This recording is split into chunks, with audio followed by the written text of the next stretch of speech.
Wait, hold on. Maybe not the It's all JC Penney. Maybe it's a Macy. Maybe it's a Macy ad. I was thinking more upscale, but all right. I gotta say JC There you Penney. go. Why can't it be Neiman Marcus or some shit? I know. I gotta be all low rent. But that's where I shop. Yeah, it's 90 more. Shit, they're closing all of those motherfuckers down. Oh yeah, I heard that, man. What you been up to, What's man? up, man? It's all colorful back there, man. That's nice. Yeah, you know. Purple walls and stuff. The donkey show. El Nicest donkey. Donkey Show. El donkey show. You've been traveling the world or what? Sí, man. México habla mucho español now. Hey, what's the official language in Trinidad? I mean, it's Trinidadian. It's English with a funny Caribbean accent stuff. Okay. Patois, they call it, but like it's almost like we were trying to like sound different from the British. We were like coming up with our own shit. It was like the I think the Haitians speak like a French patois. A French patois, right? Yeah. Ours is English. We just mix it around a little bit. And the Jamaicans do that. They mix theirs around. But ours is a little more understandable. Bro, the last time I saw you, my dad was interrupting your set. Oh, yeah. Which was a good thing, right? Do you remember? He helped my set. Do you remember at the Ice House? He goes, Yeah. Hey, he just yells, hey, you look like that guy from Cool Runnings. Dang, we're jumping right into it then. and I go, Dad, shh, that is him. Oh man, that's you. Oh, that's cool. Cause like I told you, he was like a dude. He used to watch that movie all the time. Funny. He loved. Yeah, he passed turned away. It into an interview. Yeah, he passed away. Like that was how long ago? Well, dude, not probably like 2 years after that, because that's 7 years ago, bro. I mean, that's like 9 years ago. Damn. It's been that long, bro. It was at the Ice House. That's crazy, dude. Yeah. Shit. Was it the Ice House or the Comedy Store? No, it was the Ice House. It was the Ice House. Oh, okay. Damn, man. That's crazy, huh? Wow. He was a cool dude, though, because we talked afterwards, too. Yeah. And he was asking me, I was like, damn, he's like, I thought he was just trying to interrupt me on stage, really. Nah, my dad was asking you, why didn't you stay on the bobsled team? No, yeah, he was like, he's like, this is what you're doing with your life now? You should have stayed bobsledding. You're not from Jamaica? Damn, you're a phony. I thought you were really Jamaican. Junior, calling you Junior and shit. Yeah. Well, I mean, if we're jumping right into the Cool Runnings, how was it working with John Candy? Oh man, John Candy was like, you know what's weird is that he's like one of those dudes that's a lot like his persona. Because like when you have an idol and then you meet him and you're like, oh man, this person's a dick. Yeah, that happens a lot. That wasn't like John Candy was even better than his persona. Like he was a lot like the dude you like in those films. So that was really cool. That's cool. So man. I thought that's just how movie stars work, because that was like my first movie. So that was your first one, dude? That's crazy. Yeah, man. That was your first audition? No. I've done some like, I mean, it's the first thing where I had a name. Okay. Like a full name, like I was like gang member number 3 and other shit. Yeah. Oh, okay. But like I had like more than 2 lines, you know what I mean? Damn, that's dope. And I was like, man, I'm working with this movie star, and he was a lot like, he was hugging people, like his fans, he would like put them in headlocks and stuff.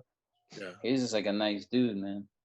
Oh, you've done a lot of shit. I see you like filming stuff like here and there, like TV shows, movies. It's like pilots and stuff. I'm kind of making a comeback with my comedies. Like they're like, if you want to go further, you really gotta like, you gotta hit something, you know. Like, dude, but you've been funny for a long time, dude. I mean, you just weren't like, it was just like a little thing on the side, or what was it? Is that what it was? The comedy thing? You know what? I've been doing it for a long time. I don't know if I was funny for a long time. Honestly, you were funny. Every time I saw you, made people laugh. Right. But I think it was like I love comedy is just my love, and acting kind of hit first though. You know what I mean? Yeah. So like I think people were just like, "Oh, you that actor trying to do comedy?" And I was like, "No, I'm a comedian. That's also." Do you know what I'm saying? So it was like, and that acting money's better than that comedy money, bro. Exactly. Well, then you got that Disney buck, so I'm assuming it was big. Still getting those residuals. Shit. You know what, man? I'm making more money now than when I shot that film because Disney was cheap, dog. Really? Yeah, when it's like your first thing and all that, they're like, "You're lucky we even like paying you." Shoot. Yeah.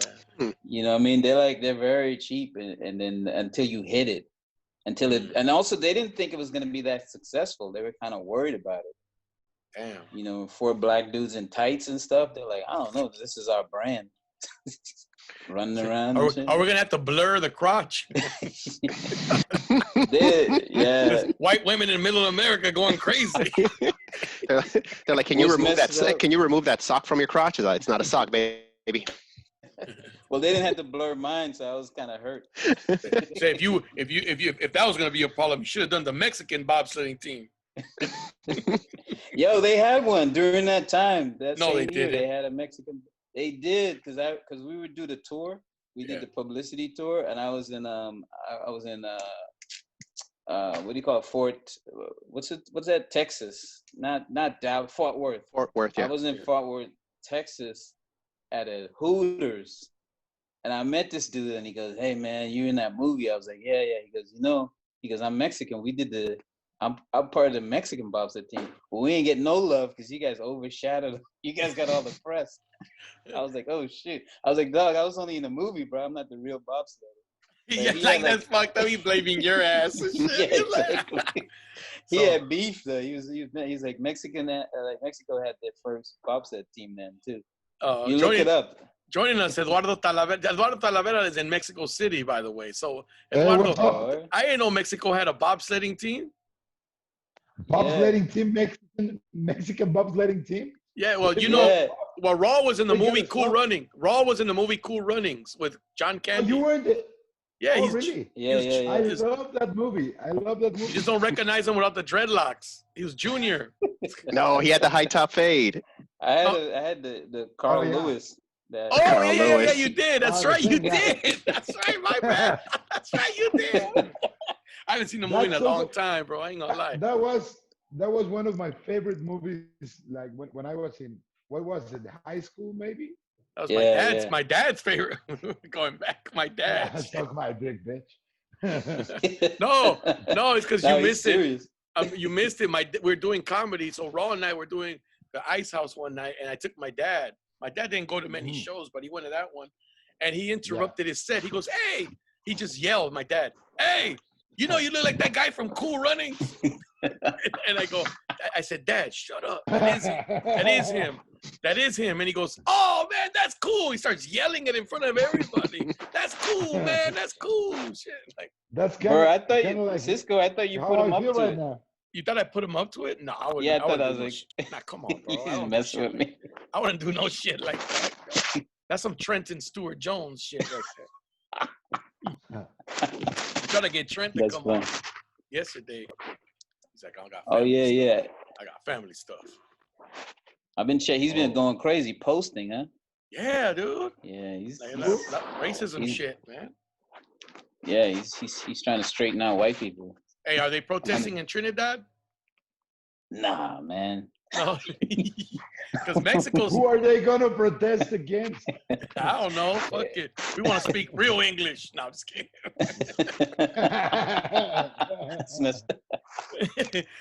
Fuck this patois shit. No more. Hey, fuck this patois shit. No more. I want to sound like Drake, motherfucker.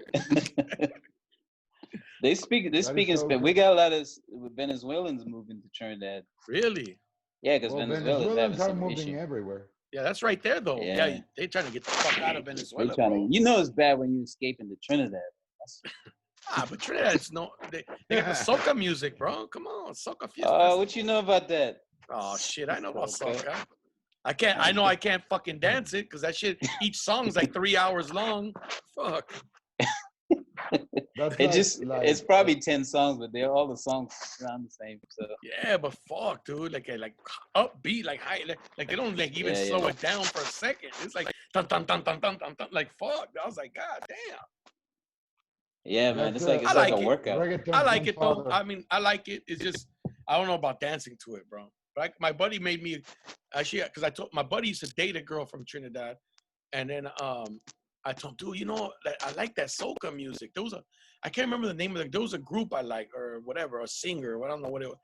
And he made me like 3 CDs and shit. And I was like, fuck, this shit's fucking, this shit don't stop, Yeah. man. I Nah, couldn't see myself at a club. They party for like 12 hours straight, dog. Like they go till like 12 noon and stuff, and then eat, have lunch, and then still party again. Damn. Yeah, carbo load. Yeah. Hey, so you've been going to, how's the comedy scene in Europe, dude? I know I see you be going out there often. Yeah, that's nice, man. Cause you know how it is, right? Almost anywhere where they speak English, you can kind of do comedy. I gotta hook you up with my boy. I don't know if you met him. His name is Reginald D. Hunter. He's pretty big out there. Oh yeah, he's in England, right? Yeah. Yeah, I see that dude. Very I good. never run into him, but like I'll go to clubs. Like when I've been to clubs out there, they're like, "Oh yeah, you need to meet Reginald. He's from America." Like they try to. What about Mexico, man? How's the comedy scene there? Oh, they got Louis C.K. just did a show out there at a theater, man. Yeah, he did. Oh, Yeah, February, I guess it was. No, March. They kicked him out when he popped his cock out, though. They said, "You gotta go, man. No hacemos eso aquí, cabrón." That was backstage, though. That was a VIP experience, the meet and greet. Yeah, The meet and tug. And a couple of female female comics were like, "Oh, okay, no, it's okay, you can do it, Yeah. Let Wait me till see 10 more years, 10 years later. Yeah. No, sacó el pito. Sacó el pito y se la jaló enfrente de mí. But, I mean, again, yes. At first I kissed it, but then it tasted funny. take like battery acid. Because he's a redhead, right? So. No, but I mean, like when I first started watching like Louis C.K. like on HBO, it's a sitcom. He would always have like one or every other episode where his dick would be out. So at some point, I'm like, oh my god! Like at first, I was like kind of grossed out by it, but then I was like expecting it every episode. And then so now, you know, it's like, man, I'd kind of be upset if he didn't pull his dick out. And now you miss it, huh? Yeah, I was like, well. Come on, Jose. You fell for that shit right there. You stepped right into that shit right there. And you're coming out this weekend. It's like, I can't wait for the new season. He's going through withdrawals. Gonna see some red pubes this time. He says he's Mexican, Louis C.K. Yeah, his family. He's half Mexican. Okay. Well, he lived in Mexico when he was little. He grew up in Mexico for a while. Until he was like 5 or 6, something like that, and then he went up to Boston. His uncle was a big wig in the Mexican government. He was like the Secretary of Education a couple of presidents ago. So, well, his cousin's like a big time like entertainment reporter, right? Yeah. He's a journalist. Secondly, yeah. CK. It's pronounced CK. That's why he changed it to CK. But yeah, it's spelled sickly. Like that's what it's spelled. Like they're Hungarian. Oh, okay. I didn't know that. Oh, that's okay. Yeah, because it's Anglophile his name.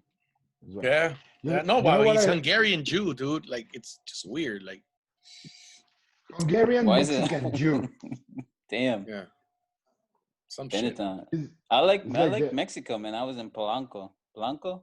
Wow, of course you like Mexico. Yeah, that's Beverly Hills, brother. What are you doing? He's like, oh, I love the States. Where did you go to Lincoln Park? Did you go to Lincoln Park? Yeah. So you saw a statue of Abraham Lincoln and Martin Luther King? Oh wait, I didn't see all that. No, you didn't see it? Where the castle is? You talking about that? No, that's at Chapultepec. Yeah. Yes. No, I didn't go to Lincoln Park. No, in Polanco. It's in Polanco. I've been mentioning this every day to people. It's funny. Like that's been my topic. Like I just found it weird that they put Abraham Lincoln next to in front of Martin Luther King, like in Mexico. You know what I'm saying? Yeah, like they have no idea. Like Abraham Lincoln freed slaves, and then Martin Luther King was the civil rights leader, and they put them facing each other, like in a bit of a park. I'm like, what the fuck? I mean, like, they could have put somebody else. They could have put them in another end or what? Why they put them like facing each other? You know what? That What should have could been have the remake for Bill and Ted's Excellent Adventure. They should have had those two guys. That's right. Yeah, Yeah, what that's kind of right. shit is that? Martin I was King Lee. One could insulted. have I owned was the other one. insulted. I was like, what the fuck you doing, man? Well, maybe because they both got shot. I don't know. You también. Yeah, that's right. Right into the assassination. No, I mean, no, I don't, We I'm don't just play saying they try around. to. We don't play around. Well, even I guess what I was seeing on the timeline, the Mexican, somebody Oh, was assassination attempt? Yeah, the head of Oh. the head of security in here in the city got an assassination attempt with M50s with those guns that they used to take down helicopters. God They were damn. using Damn. those, and the fucking band. He was in a suburban, and with the level God protection, and even like 3 or 4 rounds got in, and they killed 2 of his guys of security guys. It was Secret Service. something like that. It's a little low grader here. It's a little low grade, but anyway, Below grade, a lower grade and shit. Just some random some random fucking blockbuster security. No, they're they're more like what do you call the guys that are outside En the español, clubs? ¿cómo se dice en español, güey? Como cadeneros de antro, güey. Cadena- Oh yeah, dude, like the guy, like the fucking door guy at a club. Bouncers. Like Oh, bouncers. bouncers. They're more like bouncers. They used Yeah. to they used to be bouncers. I can bet you anything they used to be bouncers. Oh man. What a way to protect public officials. You get some bouncers from a club and shit. Yeah, but it was like fucking Damn. bad over here because they were shooting like for maybe 10, 15 minutes. Like, Damn. can you imagine the kind of firepower it takes to take down a fucking Helicopter. it's like the Beast, but on a suburban, you know? God damn. Wow. Like boom, boom, boom, boom, boom for 15 minutes straight. Fuck. And no one Wow. no one came to them. Like that's we were talking about it the other day. Like people tell you like Mexico is really insecure and shit. It's not as much as people say, but these kind of things is what happens. Like Yeah.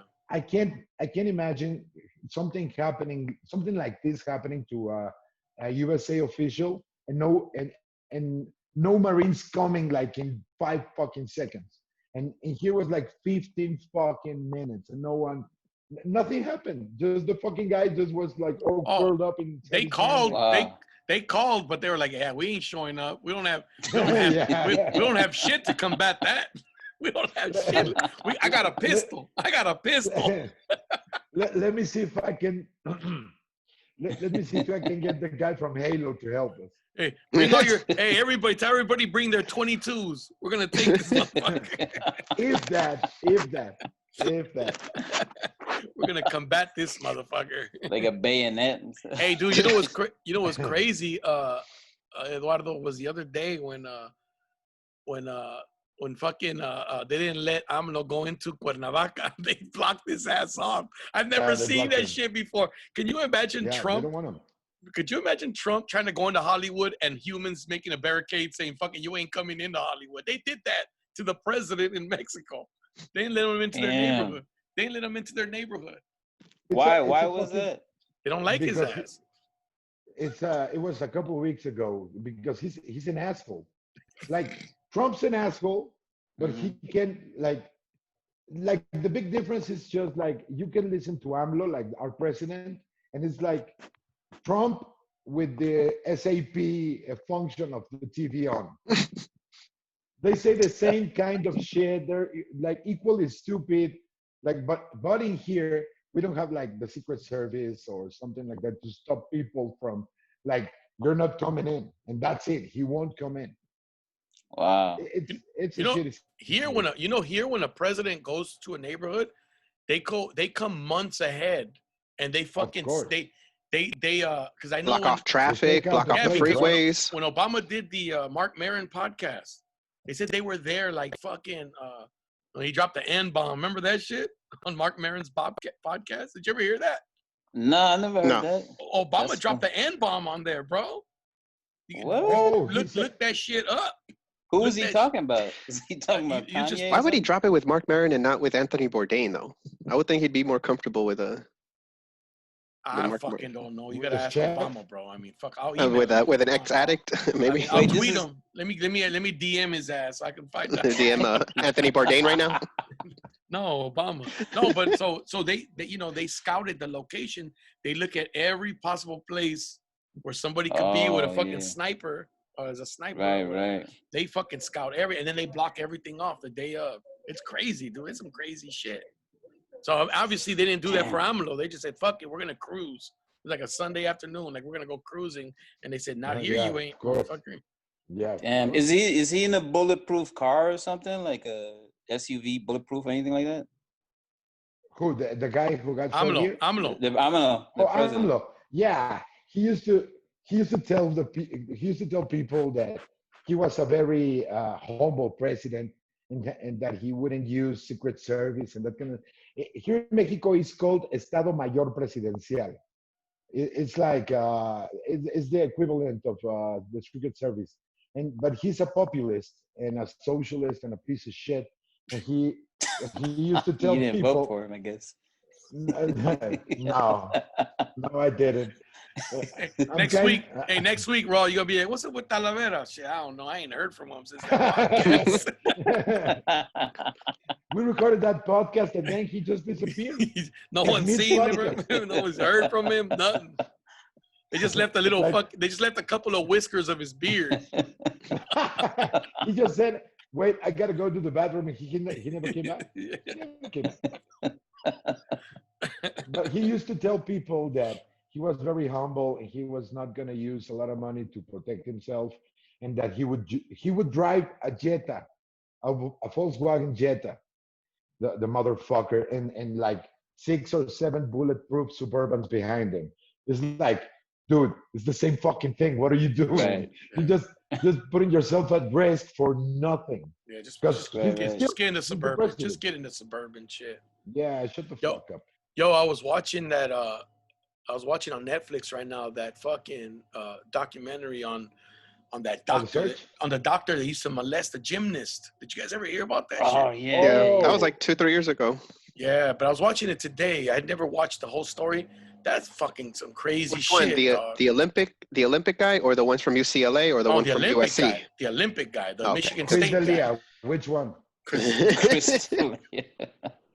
What was his? I forgot his name. I already forgot his name. Yeah, but he was there for like 94, 98, 2000, like all of the Olympics. But dude, I mean, in this shit, they said they reported that shit to the Olympic Committee, and that dude, the head of the Olympic Committee, never did shit about it, man. I mean, that's like some 1930s shit. You know what I mean? Like, and you're talking about 5 years ago, dog. And then he would film his examinations with them, with the parents in the room. Oh, dude. So he would listen. So he would finger the girls, but he would position his body in a way where the parents couldn't see his other hand. So he'd be fingering the girls. So the girls are saying, "Well, we thought it was okay because my mom's in the room. We thought it was just a part of the therapy." I'm like, God damn, bro. God damn. And when you look at them, I mean, that's the poster child of a pedophile, bro. That's exactly what you think they look like. You seen this dude? Have you seen a picture? Damn, I've seen. Yeah. Tracksuit. This guy tracksuit, the USA, the rings. He smells like Drakkar. Oh, Drakkar. I get this. So at the end, when they finally busted his ass, dude was running for school board. Yeah. Ain't that some shit, man? I'm surprised nobody tried to kill him, man. Imagine that's your daughter. Oh, dude. I mean, they're gonna get him in jail. I would have fucking killed him. Are you kidding me? I don't have daughters, but if it was my daugers, and I'm a fucker, boy. Now don't say shit, baby. Don't say shit. Don't tell the cops. Don't say nothing no more. We did our part. It's about it's like over here in Mexico, we've had like a couple of things like that, and the guys never saw the light of day again ever, and no one ever asked anything about it. Like here in Mexico, there's a part of the police which are called judiciales, which are like think of those are dudes in black. I saw some when I was there. Some dudes in black with those machine guns. No. Those are like the Mexican SWAT team. Yeah. But no, there are like this SUV, special victims SVU, like a special victims unit with the at the DA's office. But these guys would rent themselves to anyone who would pay them. So if you had a problem with a guy like a pedophile or something like that, and you're well connected, you can hire these guys to fuck him up, basically. Take his ass So out. there's been a couple of incidents in which Hey, wasn't there they've hired these guys. wasn't there a problem in Mexico with the weightlifting girls? Oh no, the girl died. That's what it was. One of them died, right? I don't remember. She was like I don't a she was remember. like a gold medalist. She was like a fucking weightlifting. She was from Mexico. I remember she was like a. I think she Oh was. yeah, Soraya. But She died, right? She had a bad heart. She had a Yeah. bad heart. But She goddamn, was she an was, Olympic. she was lifting Steroids? she was lifting like 300 pounds over her head. I'm like, fuck. Yeah, Damn. she was an Olympic gold medalist. She Yeah. was Could like, you be with she a was girl the like that? size of. Sorry. Could you be with a Sorry, girl like sorry, that? Could, Could would you you be go with a out girl with like I don't see why not. Could you be, or would you take it? At that point, yes. that? She'll give it to you, yeah. Like Like the her clit- Amazonians. yeah. Her clit is like the I like the size of big your woman. arm.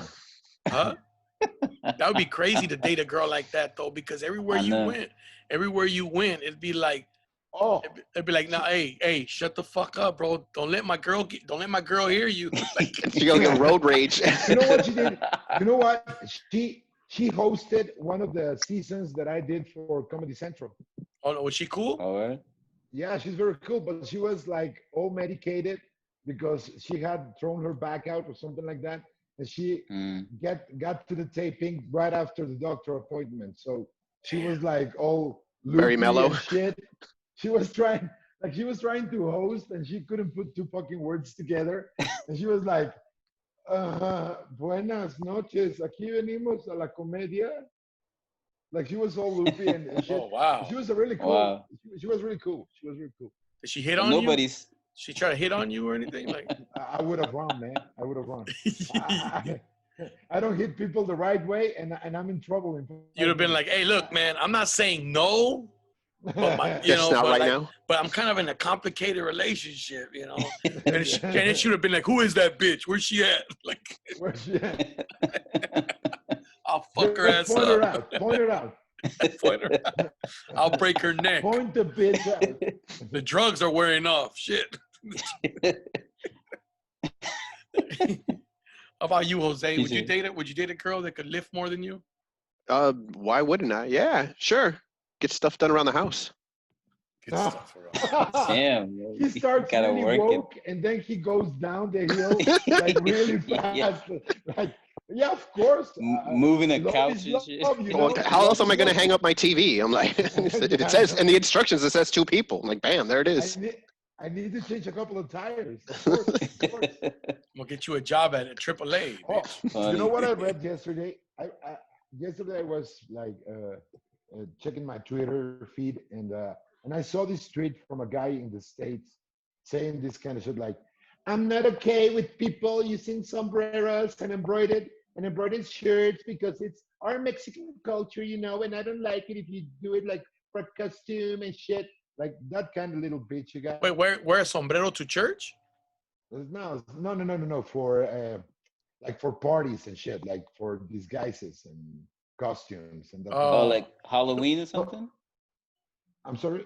Like Halloween or something, or just in general? Yeah. wearing- Was In this general, was this in Mexico like- or in the United States? United States. It's an account from the United States. So I picked it up and I said, "Shut the fuck up! I will tell you when, how, and in what manner I will use the sombrero, and let anyone use the fucking sombrero. Go back to your fucking woke hole and stop fucking people." Like we're like in this financial situation, I would let them wear the fucking president as a fucking piñata. I don't give a fuck. Like, why would you prohibit the most powerful country in the world to stop using sombreros? What is the fucking Dude, big deal? what would happen if somebody actually made an AMLO piñata? I'm sure they have. Oh, there are. And people beat the shit out of it. Yeah, we consider it when you get yourself a piñata made out of you, like in your image. It's like getting a star in the Hollywood Boulevard here in Mexico. Oh, Oh, damn. It's the equivalent. It's like the It's same a shit. street cred, huh? Yeah, street cred. Yeah. Once you get to the bootleg little things they sell on the street, or you get your piñata done, you've made it. Oh shit! Damn. Yeah, no, it's the same thing over Yeah. here. Yeah. Hey, Rawle. So in Trinidad, do they do shit like that? They have piñatas. Pinata? Nah, man. We don't do that. But you have the doll, the voodoo doll. They do chop They your stick dick off. They stick a pin in that. It's over. Is that real shit? Like, do they really practice that?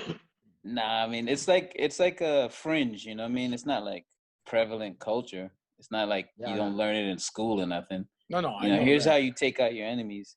Nah, you don't learn that. But do people believe in that? Okay, There's people now, who really believe in Voodoo that. 101. Exactly. But I do got a people- D. But do people believe in that?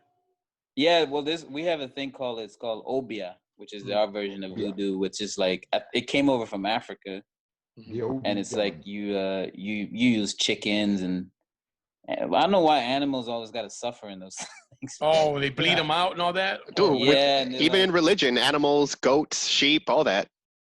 Yeah, I don't know why they poor animals get involved.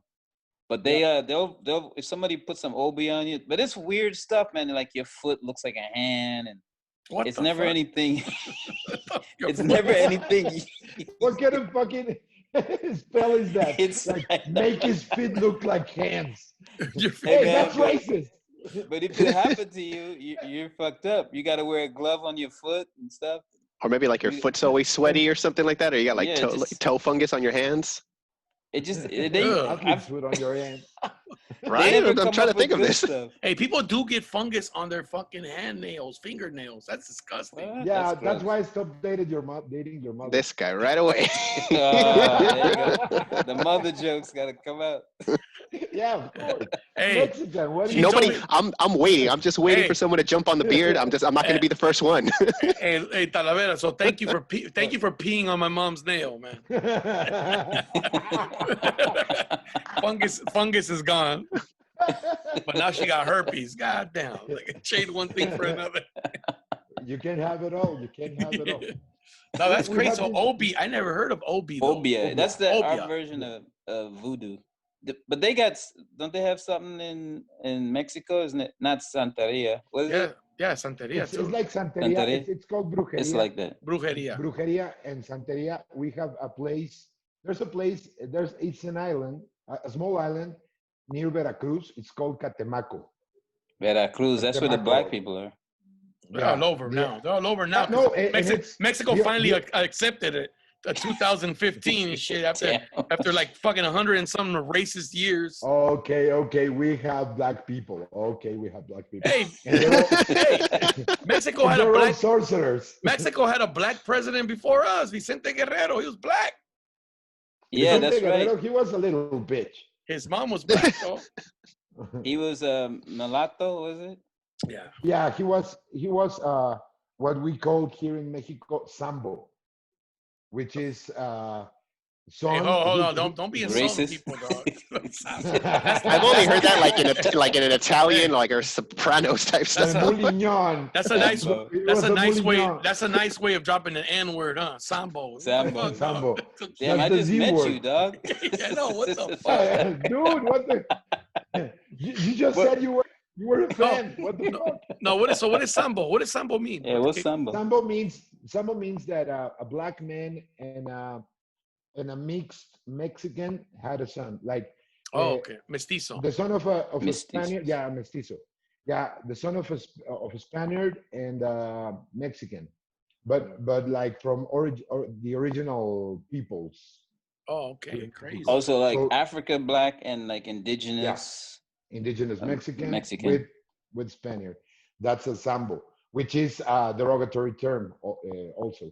But it's so outdated that it's not a racial term anymore. Like it's like saying Thor doesn't exist, something like that. You know, like it's not it's so old that it's not even racial anymore. It's like more something of a cultural Yeah, thing. you're You not see black, that in bro. school. You say it's not racial, but I'm sure if you Look ask at my fucking nose. hey, I'm Look sure if at you my call nose. I'm sure if you call Giovanni de los Santos fucking Sambo, kick your ass. That's a Giovanni de los Santos is the true coconut. Why? He's a He's coconut. brown on the outside and white on And the white inside. in. Well, he's got money. That's why, dog. He's a That's soccer right. player, right? He plays for. That's what we were saying here in Yeah. Mexico when the whole thing with George Floyd and the riots and that kind of Oh thing. yeah. Like it translated very quickly here to Mexico, but we were saying that we don't have racism problem here. We have a class problem, like classism, like Yeah. people with money and people without money. Like it doesn't matter your color. If you have money, you can make it here. Like it doesn't matter who you are or. Yeah, but you know what? I'm But- gonna intervene there, bro, because America's kind of the same. But I'll tell you, if you have money, like if I'm not black or whatever, but I know people that got money and they're African American. I don't think they accept you. They just tolerate you more, and they allow you because you got money. Or even a Mexican, bro. Like you move next door to them, they tolerate. Oh, well, he's a doctor, he's got money, whatever. But they don't want your kid dating their daughter. You know what I'm saying? Like so, it's still racist. There's still racism, but it's disguised under classism. It's racism light. Yeah, it's racism light. It's like racism. It's like discrimination. Yeah. Like just this kind of like you're not good enough. I mean, you're not completely bad, but you're not good enough. Like you're never gonna be good enough. There's this guy, this actor here in Mexico, our own Josie Smollett, which is called Tenoch Huerta. It's called Tenoch Huerta. He's been screaming bloody murder for the last 3 weeks, and he's one of the luckiest Mexican actors there are. Like he's got a job like all the time. He's got work all the time, and he still complains like, I don't get enough roles. Like, why wouldn't you cast me as the frat boy? Because, dude, usually a picture or a movie is the depiction of a reality. You're not gonna make something up just to like fit your narrative. And he had a little debate with another guy here in Mexico called Chumel Torres. He's like the Mexican John Oliver, but very low grade Mexican John Oliver. And damn, he was supposed to be at the debate as a comedian, which he is not. And he got his ass kicked by another three woke guys. Like, yeah, but Chumel Torres is the guy we talked about. Chumel Torres the other day. He's in trouble. They canceled this shit, huh? Yeah, but cancellation is like Chris D'Elia. He's truly canceled. For example, you know, like his agency dropped him and he lost millions and whatever. In here, cancellation is something very iffy. It's like, we don't like you anymore, and you're like wiping your tears with $100 bill. Like, oh yeah, I'm so sad. I'm sorry. No, thank you. So you're still rich. You still get to keep your stuff then if you get canceled in Mexico. Yeah. Well, what do you lose then? Just socially ostracized, or what? You're kind of ostracized. Like, for example, Chumel got canceled by HBO, but we know from inside sources that it wasn't just about the accusations. Because the thing he did was he called Chocoflan. Chocoflan is a. Do you know what a chocoflan is? Chocoflan. You know what flan is, right? You know what flan is. I know what flan is. Yeah. Okay. So chocolate. So it's chocolate flan. Yeah. No. Chocoflan is half chocolate cake, half flan. Yeah, that's what it is. Yeah. So the son of the president wears his hair like a blonde fucking thing here, and then he's brown. So he called him Chocoflan. But we've been calling him. That's kind of funny. No, it's really funny. It's really funny. So we said on Twitter and that kind of thing. We said, hey, stop calling him Chocoflan. He's an impossible cake, which is the other name for that cake. When you go to a store and you ask for an impossible cake, they will serve you a Chocoflan, right? Right. So he called the son of the president dad, and then the wife, which is not the first lady, because she said she's not going to be a first lady, like populist shit, complained on Twitter about it. And then the equivalent to the ACLU. FCC, like the FCC? No. The guys who ACLU protect again. no, ACLU is that okay? Is that right? Yeah, Yeah, yeah. they Well, do for like there's a rights, civil rights and stuff for minorities. that's right. There's an agency Hmm. here called CONAPRED. So they started like fighting and that kind of thing, and they were gonna do like a debate under the protection of the agency. But then the president said, there's no more agency." He just fucking disappeared it, Damn. like with the Oh, stroke of a damn. fucking pen, like bye. And and then HBO canceled Chumel's show, but it wasn't because of that. It was because HBO was looking to cancel his show for a while now, and they used the excuse to do it. Oh, yeah, So low ratings, and then they're trying to, that's yeah, right. So it piggyback on was that incident. It's because that's right. the masses in Mexico is it's like, you know, how do you say, like the masses in Mexico still are not into that kind of shit, like No. shows like that, like American type shows, like a late John night Oliver, like, yeah, like a late night show. If you're gonna have a late night show, the host gotta have a clown face, otherwise people won't watch Yeah. it. Another, and they got And there's this, and they got the sexy ladies still, right? They got to do like a Benny Hill-ish yeah, type yeah, they stuff. gotta do a Yeah. Benny Hill type of shit, and actually that's the actually struggle, one of man. one of the most successful shows, like with comedy and news, was actually hosted by a clown. Oh, you Platanito, mean Platanito, literally? Literally, no, Broso. who? Broso. Oh, I've never seen him. Broso is a play on words on the name of the original clown, of the original clown, Bozo Like the clown. Bozo? Bozo, yeah. Yeah, like Bozo the clown. But here in Mexico, when you say broso or brosa or raza, it's like something like from the hood, right? So it's a Mm. play on words on broso and bozo. So he would wear like a misshapen wig and bad makeup and that kind of thing. Mm. And he used to give the news with a critical point of view. Oh, So Jesus he's Christ. very damn. successful, very So successful. like a 'cause ghetto Bozo. yeah, that's right? right. Like a So ghetto the Bozo. people, so the majority of the people won't watch this shit unless it's a dude with a clown face on. Yeah, that's Like right. if it's just a regular dude, it's like, fuck this guy. He's not interesting. Put the clown on. Yeah. You know what I mean? Like, Dude, it's like doing comedy in Japan. Like, Yeah. they don't want to hear set up jokes or nothing like that, no? or tags. They have like comedians dressed in all tin foil and running around like a tin foil shit. suit. They gotta see you. It's gotta be crazy, otherwise they don't get irony or like being sarcastic. They're like, Really? yeah, you got to do crazy stuff.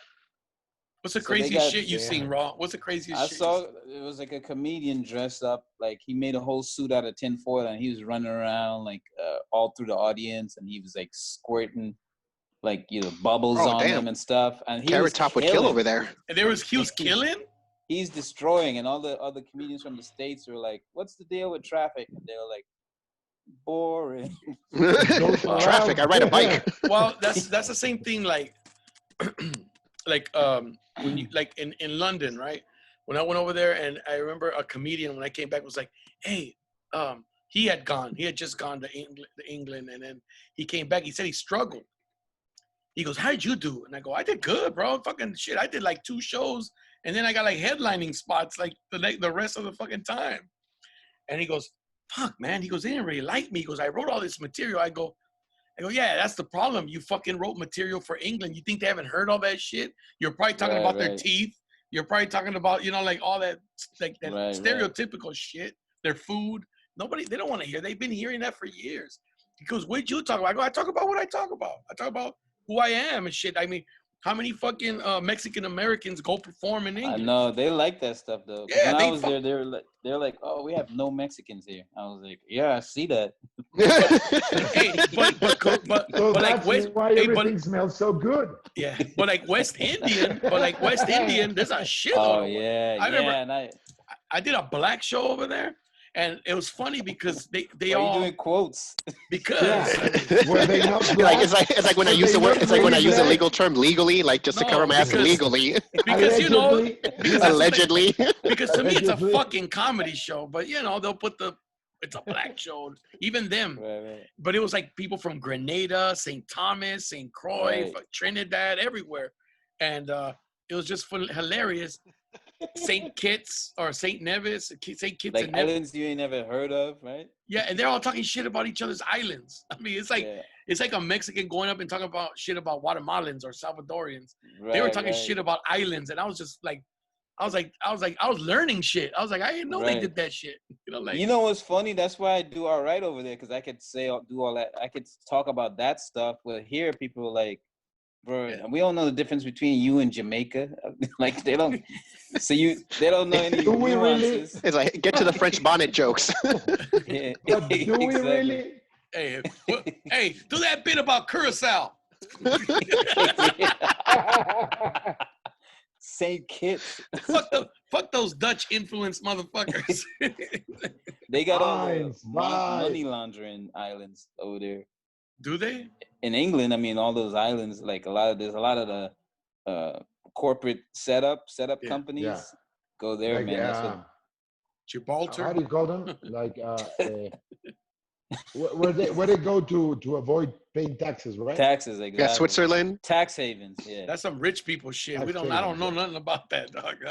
I haven't hit that tax bracket yet. I'm still putting my shit at B of A. When you get there, it won't be. You Check won't be cashing needing to place. do this. I'm still going to Nick's check cashing to get that's my bank.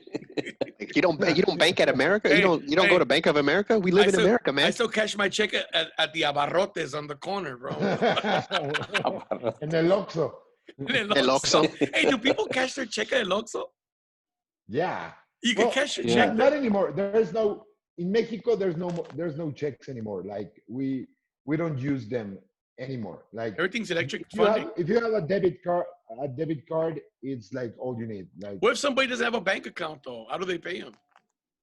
Prepaid Visa? I haven't met anyone without a. I mean, like Yeah, that's I don't hard. know.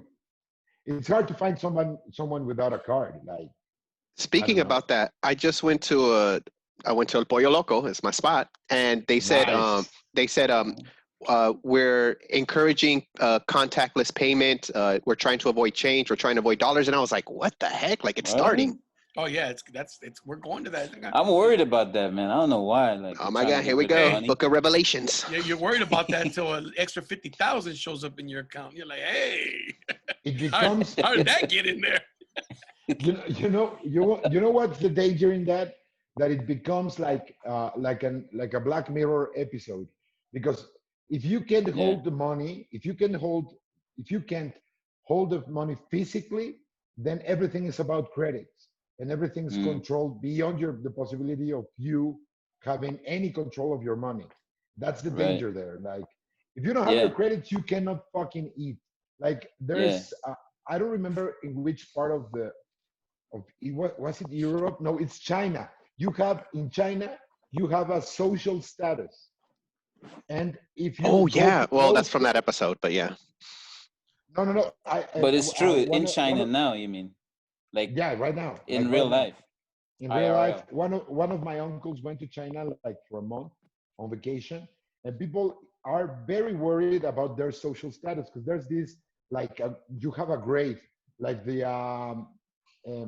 what do you call like a credit score, TRW. Yeah. like a credit score, but not about money, about your status as a person. Like Right. this guy had I don't know, maybe he littered or maybe Right. some shit like that, and then your credit as a person goes down, and then even if you have the money, you can't buy a car, for example. Oh, Or- man. wow. Yeah. So they rate your character, not just your credit, right? Yeah. Damn, So it's like that's he has a lot of family pictures, a lot of food pictures, no dick pictures. So all right, credit's pretty good. hey, your score went down, man. Oh yeah, man. Yeah, How well, many suicides attempts? Some chick said I had a little dick, man. Dropped my score. damn it. Shit, Damn, you don't want to get low score for that. the last 5 broads I fucked with gave me a low score. Shit. They said I wasn't laying the pipe right. And all the black dudes had good credit, man. Everything's the tides are turning. They have like that little star on Mario Brothers. Dude, it's like the dick pic currency. Like the yeah, you don't have to send a picture of your dick no more. You want to see my score, bitch? He's like, I got an 800, bitch. What you talking about? What you packing, baby? Just put it this way. I'm at 850 right now. I'm at a perfect score. I have a very veiny 800. Very veiny. Yo, I just eked out a 720. They'll be like, what's your girth? What's your girth? What's your girth? like a Pepsi can. Dude, that's some scary shit. Hey, but that's some scary shit though. That like some shit like that. You can make one mistake and you're fucked. Your life is done, bro. Yeah. But I know China does that at the schools too. Like to get into the big universities, they rate the students. Like you have to be like in the top 10 or top 20 and to go to like to a certain university. Because the principal at the school where I coach at, he was telling me, because his daughter was teaching over there. She was teaching in China before all this shit. And he said that yeah, they have a rating system. They rate the student. They rank them. And so, kids cry. There's fucking, if they're not in the top, whatever the fuck. And then they fucking put that shit for public display. So your neighbors know your kid's dumb as fuck. Like your kid's at the bottom of the ranking. They put that shit on public display, dog. Isn't that crazy? Like with a guy pointing at your picture and that is why we take our folic acid. Okay. Drink some ginkgo biloba. Drink your ginkgo biloba. Yo, they must have a lot of suicide because of bad grades, huh? Because that's a lot of pressure. Do you remember the story about the Apple factories, the guys that make the components of the iPhone? Oh yeah. That they had to put like nets to. I heard about that. So they don't jump out the window. Deter people from jumping and killing themselves because the work was so hard. It was like, oh shit. Or if they're running late to work, they just jump out. That reminds me of Fraser Smith's joke. You ever hear? You know Fraser Smith, right, Rawle? Yeah. I know Fraser Smith has that joke. He said that's why they built the Luxor like that. So when you jump out, you just slide back down the casino level. Dude, true story. I was at the Luxor and somebody committed suicide the day I checked in. What the fuck? Oh, wow. Yeah, they landed on a slot machine and I was like, oh, damn. Where can you I jump? never get those things. Where do you jump? Like, where'd they jump? Like inside? Inside. Oh, see, I've never been to that Luxor. I've never been. It's all the way at the end. I'm like, I don't go down that way. You know, that's too far down. And shit. That's where they film Cops. Yeah, is that where they film it? They used to.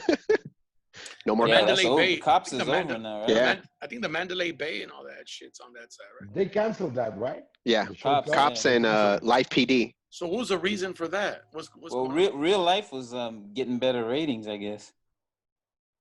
Oh yeah. Real life, yeah.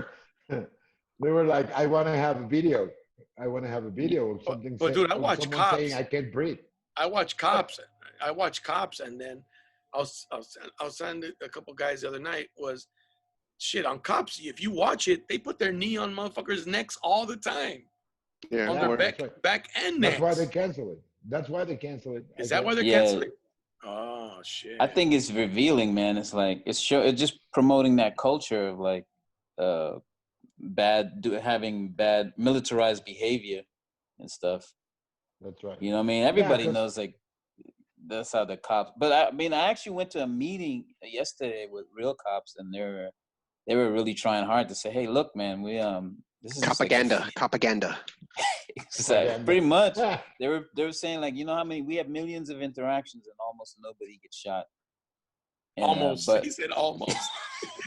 Only a couple like hundred. Come on, out of millions. What? Hey, only a couple hundred out of millions. That ain't bad. That's better than Corona. What if a pilot of an airplane said that? Like, we've had a few crashes, but come on, we have thousands of flights. Yeah, right. We have a lower. We have That's a lower. Chris Rock. Yeah, that is a Chris Rock bit. Yeah. That Is Chris it? Rock was saying that, Oh, which I was yeah, mad because I tambourine, was tambourine. like, "What's that?" Tambourine. Tambourine, exactly. The Chris Rock special. So what were the cops telling you? Raw? What'd you say? Raw shit. Hey, I don't give a fuck. I'm going back to Trinidad anyways. You ain't gotta impress me. Dog. You gotta impress these other fools out here. Exactly. I got my passport in hand. I'm bouncing, son. As soon as I get my Netflix special, I'm out. I'm gonna live like a king on the island. For $12 a week, I could chill. What's the exchange rate in Trinidad? 6-1. 6-1. Trinidad is actually they shit. got a pretty middle class society. It's like That's cool. we made the average income is like 22,000, but it's like doesn't sound good, but it's good for Hell yeah. North America. It's like that Oh yeah. because they have oil and stuff there, but they're running out of oil. Oh shit. And they got NLP, natural liquid gas or something, Gas. NLG. Yeah. Natural gas. So yeah, so they have that. So they're like they found a surplus like the same amount as Qatar. So Wow. Damn. but they're not. Qatar has the market cornered. So they're like, what? They're like, we're not taking it from Trinidad. We're not making black people rich. And we know what the U.S. says. No, I'm just kidding. Yeah, Hey, you know, like, the U.S. ain't fucking with you. Nah, that's fucked up. I mean, I'm surprised the U.S. ain't tried to go in there and get a piece of that because you know how that goes. Exactly. I'm sorry, because they did that with the what do you call it? Your BP. president's a dictator. Let's start that shit. Start those rumors. Start a coup and stuff. Yeah. Militarize some fringe group. That's how it always works, man. I know, man. In South America and Africa, all those things. But I don't want to sound like a hater. You know what I mean? Yeah. Sound like a hater, but the check cleared. Yeah, that's right. That's pretty cool though, damn. So they got 22,000 people live nice. So people, what is the country? The biggest income is off the oil, the gas, and then tourism. They're now trying to incorporate tourism because they don't have a lot of tourism because they were living off of gas, natural resources, and cement, and they have asphalt, like pitch to make roads. So China's been buying a lot of their asphalt, their pitch to build roads in China. So they're making money on. So I would say like 50% of the people are doing well, and then another part are kind of struggling. So that's kind of causing problems because like half the people in the country is like, what's your problem? We're doing all right. And the other half are like, fuck that, man. We're broke, you know. My son wasn't picked for the soccer team. Fuck you. Yeah. We always get beat by Mexico anyway every time we try to go to the World Cup. Hey, Trinidad's no bar to clear. Hey, Trinidad's a team that fucked Cuauhtemoc Blanco's career up, bro. Cuauhtemoc Blanco was playing in Spain, and then that dude from Trinidad fucking broke his leg. Yeah, Shit. Oh, damn. But he was down way before that. He was down way before that. No, he was in Europe, bro. He was in fucking Spain. He was on his way out, though. Yeah, he was on his way. Yeah, he was so defending his country. Like, no, we didn't do it. Okay, no knees on our head. Thank you. What is the nickname for a Trinidad soccer team? Oh, damn, I don't know. The Soca Boys? TNT, yes, Soca Boys, TNT, and we call them TNT, like the explosive. It's funny, they call you guys the Soca Boys. They call Jamaica the Reggae Boys, or what do they call them? And Trinidad, we went to the World Cup, and we our first game was like Germany. I was like, man, we're gonna get kicked out already. Like we barely made it, and I was really excited. But my brother said Germany beat them like 4-1. Yeah. And Trinidad, when they scored one, they started dancing soca on the side. They're like, you guys know you're losing, right? They're like, yeah, but we score. Like they're like playing steel drums. They celebrated for 10 minutes. That's dope. Hey, just to make it, that's fucking hard, bro. Honestly. Yeah, man. There's 12 people in Trinidad, man. Like, dude, seriously. Like, what's the population in Trinidad? It's 1.2. Yeah, like 1.2 million. Okay, 1.2. Mexico City got 27 million people in it alone. I know. We can get a fucking decent football player. and they can't get past the fucking quarterfinals. That's the that always the shit on them. fucking game. You know what the problem in Mexico is they fire the coach every time. No, right. The problem is that as with many things here in Mexico, there's a lot of corruption inside every aspect of life. So when you have a little guy, like a young dude who's very good at soccer, instead of getting his back and training him and shit, there's this other idiot who plays a decent level but has connections. So that's the guy who they hire. That's the problem here. I think that happens everywhere, bro. To be honest with you, like even in the United States, there's a lot of kids. Like, come on, do you go any park? You see like little, Hispanic kids everywhere playing soccer and shit. You gonna tell me? And you never hear the story where like it's like one every blue moon comes out. You're like, you gonna tell me there ain't no fucking good kids coming out of that? They just don't have the opportunities because to play club soccer is expensive. Right. Club soccer is like $200 a month. And but in America, they don't support it. They don't support soccer like they do basketball and all. There's a lot of club teams, though, bro. There's a lot of club teams. I saw this bit from Andrew Schultz talking about the national teams, the women's and the men's national teams, and the girls are better in America. Oh yeah. The girls have won. They're the world champs. Yeah, they've won gold. Right. They've won the fucking World Cups. Shit, the men's haven't even sniffed it. But my point is that if we really went looking for a good player, we would have had our LeBron, like our soccer LeBron James, like because there's talent everywhere in the world. I don't think there's like a country limit. Like if it's American, it's for sure he's good or something like that. You just have to support talent, but they don't do that. They play this game with sponsors and stations. In the United States, if you could convince a kid like LeBron James to play soccer, we'd be fucking number one in the world, bro. The problem is that a lot of kids, like our soccer teams in this country don't get the best athletes. The best athletes go to basketball, they go to track and field, they go to baseball, they go to football. Right. Even hockey, fuck. Soccer is like way down on the list, man. I mean, we're getting them out now. Like we're starting to get some pretty decent athletes, but I don't know if you noticed a lot of I mean, I don't know if they're from Africa, but I see a lot of the black kids that play soccer in the U.S. They have like You forgot to do the quotes. Allegedly. Black, when you said black. These allegedly black kids. They're allegedly. A black show. They say they're black, but I don't believe it. Oh, but a lot of the players, like I want to say African American players, have they have like African names. Like on because in those countries, like in Africa and the Caribbean and all stuff, like I grew up as a kid playing soccer, football. Yeah. But as soon as I came to America, they were like, this nigga playing football? It's soccer, but you better get a basketball in your hand, bro. If you want to make it out of here.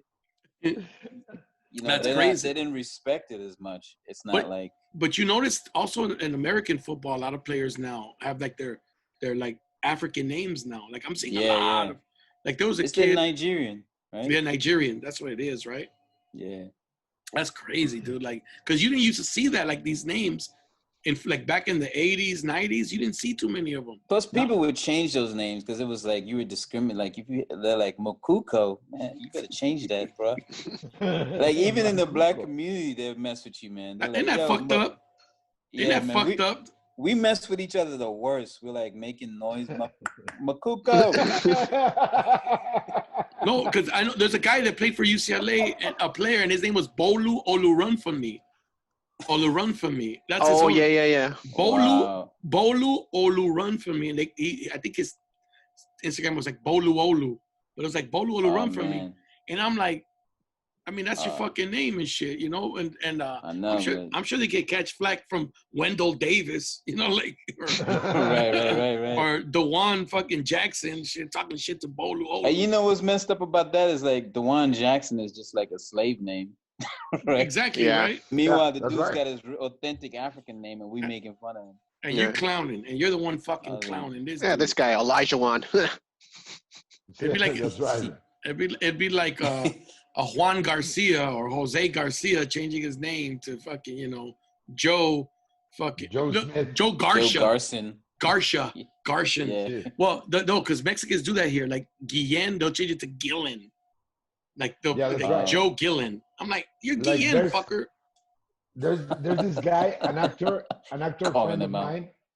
His name is Adrian Gomez. He's Cuban. He came to America like when he was 14. But here in America, his name is Adrian Dimonte. Dimonte? Okay. Gomez. Monte. Dimonte. Like the Because he canned used fruit. to live in El Monte, like in the mountain, back in Oh, Cuba, like in the rainforest in Cuba, right? So he named himself Dimonte, like Italian sounding, but still Cuban, something like that. Like, it's what Well- people do when they get to the States. Yeah, You even gotta market yourself. so even the name Yeah. Aguirre, the last name Aguirre, like I met Yeah. guys, I met guys that go by Aguirre. I'm like, that sounds nothing like Aguirre and Aguirre. So I didn't know, but Mark Aguirre, that played basketball for the Dallas Mavericks back in the 80s, was yeah. part Mexican. Like Bro, I fucking. didn't know that. So I'm like, That's cool. So his last name is not fucking Aguirre, it's Aguirre. He just fucking went by Mark Aguirre. You know what I'm like? Oh man, don't you think he Americanized. gets some cool endorsements? Because how many Mexicans in the Exactly. NBA? Exactly. You think they'd jump Yeah, all but it over was the that? 80s. And the 80s, Yeah, it was that's all true. about personality. So if you weren't like in the norm, brands wouldn't look at you twice, I think. Well, I mean, Mexico. you would have to be like George Lopez or something like that to be like really. So like Mexico, bro, for their TV shit, they import white people to fucking I be on saw that, bro. to be on From television. Spain, right? No, from Spain. Argentina. Well, Argentina's like the Oh, low yeah, the yeah. low wage motherfuckers. And that's the cheap. It's like the employees. bootleg piñatas. Yeah, that's their cheap. Argentinians are just bootleg Mexicans. So like Talavera here, he's Middle Eastern, bro. He's Lebanese Mexican. So like you look, but to the naked eye, he's just Mexican. like Right. Forgot right. my towel. I'm sorry. This guy. So he's familiar with the white sauce and the I could hot tell sauce. by the Yeah, that's right. Yeah, that's right. Yo, But- but seriously, I mean, staying in Polanco. Is it Polanco? Am I saying Polanco, it? yeah. Yeah, Would you say the Polanco. W? Polanco. Would you say the W? Man, I forgot the name of it. It was a Spanish name, the hotel. Okay. I forgot. It was Presidente? all orange, but it was right near that park too, right across the street from the park and the police station. I don't know if you know Okay. where that is. Anyway, but what I noticed though is like This all motherfucker the went to brown Mexico. people, like This- the this- indigenous people. This motherfucker went to Mexico and said, "Hey, I need a hotel next to a police station." Which is even. I'm sorry to which cut is you even off, but more that's dangerous. yeah, which And is it's more dangerous. Yeah. Oh man, the Any police Mexican scared will me tell you. more. You're No. next to the police station. You gotta move. Yeah. Sorry about that. No, I- there were a lot of SWAT people around that hotel, so it was like it kind of made Yeah. me uncomfortable. I was like, oh shoot. And then I would smile and try to say hi to police, and they're staring me down like, we don't know you, fool. Let me guess, Damn. you're visiting? We're Yeah. still blue. We're Mexican, but we're still blue. you ain't from around Exactly. here, is you, boy? You're How like, would you say that in Spanish? no, they said it What in was it English. again? No, they would say it to you in English. Espanol. Like, No, I'm saying, how would you say that? Oh, they'd say that. they say that shit in En English. español Like sería- they've been rehearsing that shit. En español sería, it would be like, in Spanish would be something like, tú qué pinche negro, que me ves culero. They I would. understand that. They would. They would. Peach. Yeah, there were. The thing is that where you stayed, there's a lot of politicians that go there to have brunch and shit. So there's a lot of security around there. And also, Polanco is like our little Israel. There's a lot of Jewish people in Polanco. A lot of Jewish people. They own it. Basically, they own it. They own Polanco. That So is there a like lot of there's Jewish Mexicans? yeah, There. a lot, yeah. Like I used to have a joke because there's if there's Polanco, then Mariano Escobedo, which is a street, and then Mm-hmm. another neighborhood called Veronica Ansures. So I used to say in my set that there was like Little Israel, and then uh, the Gaza Strip, which was Mariano The Gaza Escobedo, Strip. and then Yeah. Palestine. Veronica Ansures was Palestine, and that we all had that friend who said who lived in Israel, and then I said no, bro, behind the Mundet, that's for poor people. Like there's Man. a really bad neighborhood right behind it, right? So Dude, they thought I was Nigerian, bro. Did they? Every time when I walked around, yeah, they think you don't understand, but they're like, "Mira, negro, Nigerian." Nigeriano, I no? was like, bro, I could understand Nigeriano. that. Nigeriano, they'll say. Nicker, yeah. that's Africano, whatever. that's It's a- because we don't have many black people Africano here. is it? So, wait, so you would hear Nah, them? they're So you would actually hear them say negro all the time? well, they're talking about you in Spanish, and you pick out the words. You know what I mean? We're I'm like, bro, I fucking can understand animals. that. Dude, but you know Like, what's But funny? mira, like negro. they weren't. They didn't seem like racist, but they were just kind of like curious, like Yeah, staring no, at me, like, oh, look at this Yeah. black dude. Yeah, Yeah, exactly. That's exactly what they're and saying. we do the same thing with people from Norway and Sweden and that kind Yeah, of thing. pinche güero, you know, like Like pinche. look, ves a pinche güero mamón ha de ser puto. Yeah. But that don't sound good. That don't No, sound that cocksucking white guy is probably a fag. That's what he's saying. And with the black guys, It's and with, a double entendre right there. yeah, that's right. And then with the black guys, we're like a lot more complimentary. Like, oh, pinche negra tiene una vergota. Like, He got a big cock. he's got to have Black a guy big got a cock. big cock. Black dude got a big cock. I remember had a. The stereotype here is totally positive. Like here in Mexico, when you talk about a black guy, we have like three basic stereotypes. Like he plays basketball, he's got a big dick, and he's got to be a rapper or something like that. Like we don't have, we don't have anything. But you know else, what? like, You want to know something funny? I don't rap. That's the only. There's no like racist term really for black people, is there, in Mexico? What about No. miato? That's an American shit. mulatto, That's American, bro. mulatto. Mulatto, that's Okay. that mulatto, but that just means you're mixed, don't it? But that's just descriptive, No. right? Mulatto means that you are a descendant from two black people, but one was free and the other one was a slave. That's What mulatto. the fuck? I thought mulatto meant you were And mixed. then I there's said another that one too. which is worse. That's a which different is kind of even worse. interracial fucking relationship. What the fuck? Yeah, that's right. And then there's one which is really offensive here in Mexico. I mean, it's offensive for people who went to school. Like there's this term called salta para atrás, which is like Salta pa' atrás.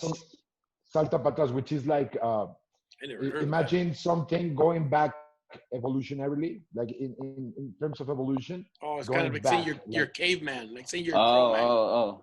Yeah. Damn. Neanderthal. Like- You're a Neanderthal. Neanderthal. Yeah. Like That's those what diss were me in the black anthropology. people- yeah, like You like it was unevolved, right?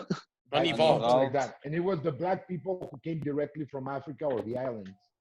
Like He but should we say were that? talking about La Colonia in the conquest, like when the Spanish people came here. That's when that term was used. Fucking Spaniards, they used all that shit. But they Bro, I had got- slaves in Mexico, bro. They used to Yeah. have like Yeah. there's like Mexico freed slavery before America, bro. Yep. Well, Yeah, they that's have. right. And they're all integrated now, and like you go to Veracruz and all those places, and it's like Guerrero. a lot of where the slaves were. You go to Guerrero, Veracruz, Guerrero, Chiapas, yeah. Tabasco, like all the eastern and southern states have a larger black Hey, population. why is it always the southern states? What the fuck, man? No, but there's something really funny, like Monterrey, Chihuahua, like all the northern states, like Monterrey, Chihuahua, what's the other one? Tamaulipas, Reynosa, like all the states in the north we consider them like you consider the rednecks. Like they fuck their cousins and they're really fucking Hey. backwards. That's where my family's from, motherfucker. Like all the fucking all the southern, like the southern band and the northern band of Mexico, they're the same fucking people. They're just one speaks Spanish and the other speak whatever. No, but here we consider the southern states do that, not the northern states. In the U.S., it's the southern states. Right. Yeah, it's and southern. So the northern. the southern Caucasians, like you say, the rednecks. But that's a stereotype. I mean, it's a stereotype. People in the north can fuck their cousin. People in the north fuck their cousin too, right? They're capable of doing it too. It's just They have dicks, they have vaginas, they can fuck each other. They got cousins. They got cousins. Look good. Bro, I was gonna ask you. You said you went to China or Japan, or which one was it? Oh, I was talking about Japan. Japan? I was talking about doing comedy. Yeah. Okay, like from what I've seen online, like a lot of Japanese, like they want to like touch black people's hair. They want to take pictures with black people because I guess they've never seen them. Is that something you came across? Well, I don't have any hair, so they well, okay. At least not on my head. They were touching hair, but not. No, but no. What happens is they stare at you a lot. But I was in the expats, so these people were they're people from around different places. But when you walk around places in Japan, they're just so homogeneous is what the word is, homogeneous or whatever, that they don't see any black people, so they're just like, oh shit. It's kind of like worse than Mexico. Really? Okay. Really? In Mexico they stare at you? Yeah, yeah. Well, I was in Polanco though. I was like, it's the white. They stared, but it was more polite staring. It was more like. And Japan was not polite. Japan's not polite. They're very polite, but they're stare like with their mouths open, like holy shit, like that dude is dark. What is he well, here for? In Japan, you do. Yeah, in Japan anyone can. Anyone has. Yeah, exactly. Little people got big dicks in Japan. Hey, Rawle, so when you go to these different parts of the world, man, do you see a difference in like the females or women just women? Because, people always want to say, oh, different women are different, people are different. And to me, I think humans, there's a common denominator, right? I mean, I think our culture, maybe the culture changes, but at the core, we're all the same. We all want the same shit. Yeah, that's what I love about comedy though, is like people like you went to England, people are like, how'd you do good? But I think when your comedy is about just life, about the human experience, I think it's like everybody's got a cheap friend or got your ass kicked in school. Like everybody relates to certain, all experiences are universal. But as far as the women though, what I notice is that it's how we're culturally how the social contracts and stuff, because like in Europe they're not hung up on sex as much as like hooking up. Like if they want to sleep with you, they just sleep with you, and they don't think it's like, oh, I don't want him to think I'm a slut or nothing like that. They don't have they're just fucking they just kind of go, well, yes, this is logical, people are going to fuck and he's got big dick, so I will do it, whatever. They just relax about it. But I feel like and here was in America, they're like, what does this mean? Yeah, I don't know what accent I was doing. Hey, one thing I noticed in London is they have the big dick dude inside of me. One thing I noticed in London, they got some badunkadunks out there, bro. You talking about the sisters or all of them? Like a lot of them, dude. Really? It was everywhere. You didn't see it? I didn't think they were that cute, man. I don't want to stereotype England, but I was like, when you're in Holland and stuff, I was like, those girls are fine. And then you go to England and you're like, oh, I guess I'm gonna have to take a break from the fineness. So is England the bootleg piñata? Yeah. I mean, yeah. I thought it was like, but you know what? But then you go back. I've done that with countries where you go one time and then you go back again. You go, oh, okay, this is a different experience, because they're changing, they're evolving too, or they're changing, or everybody's becoming. What I'm noticing is everybody's becoming one culture, becoming Americanized. Yeah. I feel there's a lot of Americanisms everywhere you go. Everybody gets all your expressions, your slang, your music. That's the crazy it's shit. really easy for us to do comedy all over. You know, don't you know that? Yeah, that's that was one of the crazy things. You know, even in Mexico City, dude, you make all the references to TV shows and all. They get it. They watch because the people who attend stand-up comedy shows are like hip. They're hip to everything. Right, you know, they read American stuff. They watch American entertainment. Listen to American music. You know, it's right. It's a spread of fucking the Eurocentric. What? No, I'm just kidding. No, I've mentioned this before. Like America, like its biggest currency is our culture, like American culture, pop culture, whatever it is. Like that's right. Yeah. Yeah. You know what? They get mad at you when you bring your own culture. They like it's not bring your own. It's not BYOC here in this country. Like that's why we run into a lot. Like if you were walking around, you know, wearing your fucking, you know, Trinidadian shirt, you know, Trinidad love, you know, power, whatever the fuck. People don't want to accept that or listen to soca all the time. Like, oh, you know, they want like America wants you to assimilate, but at the core, America, that's what it is. It's a freaking, you know, melting pot of cultures. There is no such thing as an American culture.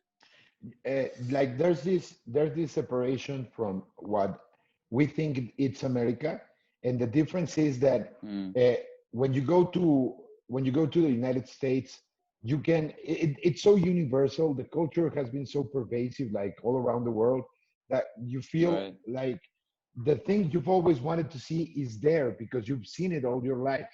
And something similar happens in Latin America, but because we're not one country, because there's Mexico and then Costa Rica and Argentina and Brazil and that kind of thing. When I've done shows in South America, Mexico is like the United States of Latin America. Like they get all our expressions, all of our references, like even for Mexican TV shows. Like I've done this show, like a show in Chile, in Costa Rica, and Colombia, and I didn't have to change a thing, like not even one word, and they all got it. They all got it. It's like the same thing, but in a larger scale, like in different countries, but they all aspire to be in Mexico. It sounds funny because the tendency is to go up north, right? Like to the United States, but if you don't speak, like a similar relation. But if you don't speak English, it's Mexico, and Mexico is like the Hollywood of Latin America, Mexico City, because you know that, dude. I'm telling you, when the first time I went to Mexico City was to film a commercial. All the background in the commercial were fucking Russians and Argentinians. Yeah, that's right. Like Russians, bro. Russians. They moved to Mexico City to become novela stars. I'm like, holy shit, dude. Wow. Like you would think a Russian white-looking dude, blue eyes, will move to the United States, learn English, and become a television, you know, try to get into movies and acting in the United States. But they go to Mexico instead because Mexico City, Televisa has a school there. You know, I mentioned before, and they teach. What is it called? SEA. SEA, yeah. It's a school you learn. Do they teach them Spanish as well? No, they learn it on their own. But the thing is that when they get here, there's a lot of what I don't want to call it sex trade, but it's something like that, like gorgeous people from Eastern Europe and that kind of thing is not very common here either. We're like right down the middle. Like we don't have many black people, and we also don't have many white people, like really white. Like we don't have like this Russian stereotype girl or this guy like a bearded Russian burly guy. So when they come here, they play against the percentage. Like people want to see beautiful people or what we consider beautiful here. Like because I've seen like a lot of American movies that have a lot of those kind of people, like that you can tell that this guy was Russian and went to Hollywood to make it. But he just got in this low budget, horrible film done in green screen and with no fucking writing skills whatsoever. That's my career, fucker. That's my career. Relax. Yeah, you look Russian. Здравствуйте. Ты говорите по-русски. You look like the small, bulky Russian guy who always tortures somebody. Like always smoking. You're gonna die tonight, motherfucker. That's my Russian accent. That's your Russian accent. Yeah, I never noticed that, man. You could play Russian, Cisco. I never noticed that. I could speak a little Russian. I took Russian in 9th grade in high school. No, I could read Russian, and I could speak. I said "Здравствуйте." That means hello. Ты говорите по-русски? Do you speak Russian? Как дела? And Where that's is it? pretty much it. No, That's pretty much хорошо, fine. Fucking, I mean, there was a kid at the school I coached football at. He's Ukrainian, and I used to practice my words with him of the shit I can remember, because I don't remember shit. I was fucking 13 years old when I took Russian, and I failed it. So obviously I wasn't good at it. it. Who could have known? It It was tough, dude. That's a tough language to learn, bro. That the teacher wanted you to be fluent. Like, he didn't give you a break. Like, he didn't give you a break. Like, hey, this guy's just learning it. Nah, fuck no. No, that's not the way it's pronounced. You know, it's like they have like 19 vowels or something like that, right? shit, I don't know how many vowels they had, but he failed, man. I can read it. Hey, no, but you know what's crazy is I can read it and I can figure out what certain words mean, but a lot of them I don't know what they mean. But I can read it. I know the alphabet. I mean, that I do. Bro, you know how much you would work if you learned Russian? You could be on, because you got Russian and Spanish. You work your ass off. Go Mexico City work. You should do it, man. I should practice it. I must break you. Dude. I must break you. That's Russian. That's Drago. I must break you. Dolph Lundgren. If he dies, he dies. If he dies, he dies. I speak Dolph Lundgren. He ain't even Russian. What is he? He's like Sweden or something like that, right? He's Swedish or something, right? No shit. It's like fucking all the movies that have Puerto Ricans playing Mexicans. Every fucking American movie. Do you hate that? Right. Because it's a different accent, right? Yeah, that's right. I don't like when I'll tell you what, I don't like when Trinidadians play Jamaicans. I'm fucking with you. We gotta stop this. It's a conspiracy. And then the Mexicans play Middle Eastern guys. Do they? Oh yeah, Mexicans do play Middle Eastern guys. No, dude, there's that one dude. What's that one dude? He's Australian. Yeah.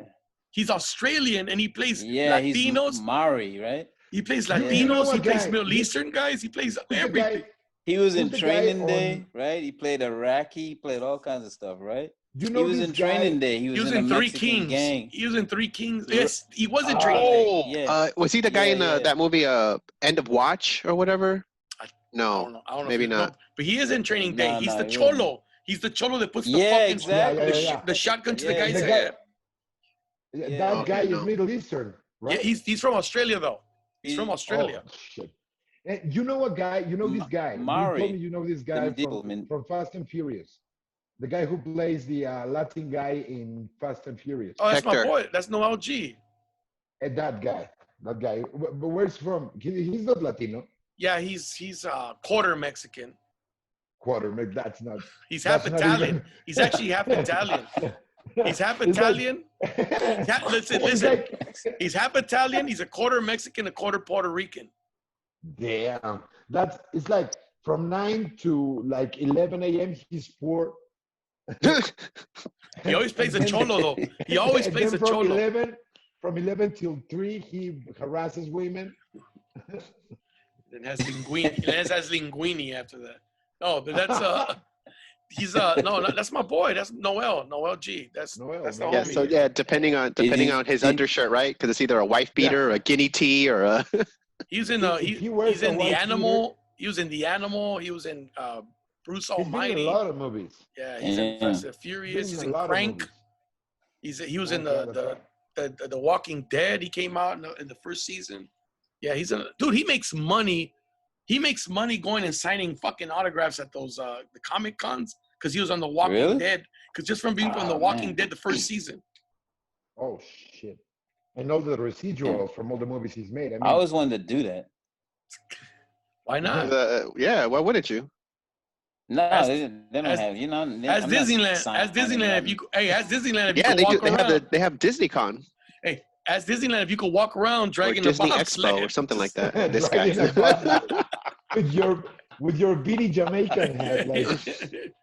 You gotta grow your hair out though, dog. Or you can get a I'm wig. afraid somebody like you, Cisco, would be like, he's Trinidadian. He's not the real deal. You just kick it by the Matterhorn, dog. Bro, I want to learn. I want to learn Spanish because I want to be in one of those novellas, man. I want to go down to Mexico and do some and do some acting in Mexico. Because how many black dudes are in Mexican TV? 2. None whatsoever. None whatsoever. I saw one black guy in a novela once. My wife would watch this novela. Maybe there was a black guy with he had long braids, and I remember he was dating this chick, and the grandma was racist. She didn't like him. That's what the novela. Who would have thought? As a realist, we have like this really cartoonish racism on some shows. Like there's this show called La Rosa de Guadalupe. Oh yeah. The Virgin's Rose. The Rose of the Virgin, something like that, something to that effect. And there's this episode, and it's like crazy. Like there's this couple of Mexicans, like regular Mexicans, right? Like me and a girl. So they get married, and she gives birth to a black kid, like out of fucking nowhere. And then when the father comes in to see the baby, she says, "Look, this is your baby." And then the guy walks 2 steps back and he goes, "But it's black. I don't like him because he's black." And that's like the tragedy. Like, dude, are you really worried that he's black and not that your girl was fucking a black guy? Because there's blaming it on like, the baby. Hey, and you know the worst part? Ain't no black dudes around. Where the fuck was she fucking a black guy? Like, where'd this come from? That's the Immaculate Conception right there, I was about boy. to say, what if that's Jesus? That's the real Immaculate Conception. She just had a black guy. But that show, La Rosa de Guadalupe, that's like the typical like oh, and my mom told me so episodes. Those are like always like, that's right. Yeah, like yeah. I told you, my mom always like the mom always prevents you from doing like that's they would do an episode on it. You can see at the end the credits where it says source my mother. Like that's fucking.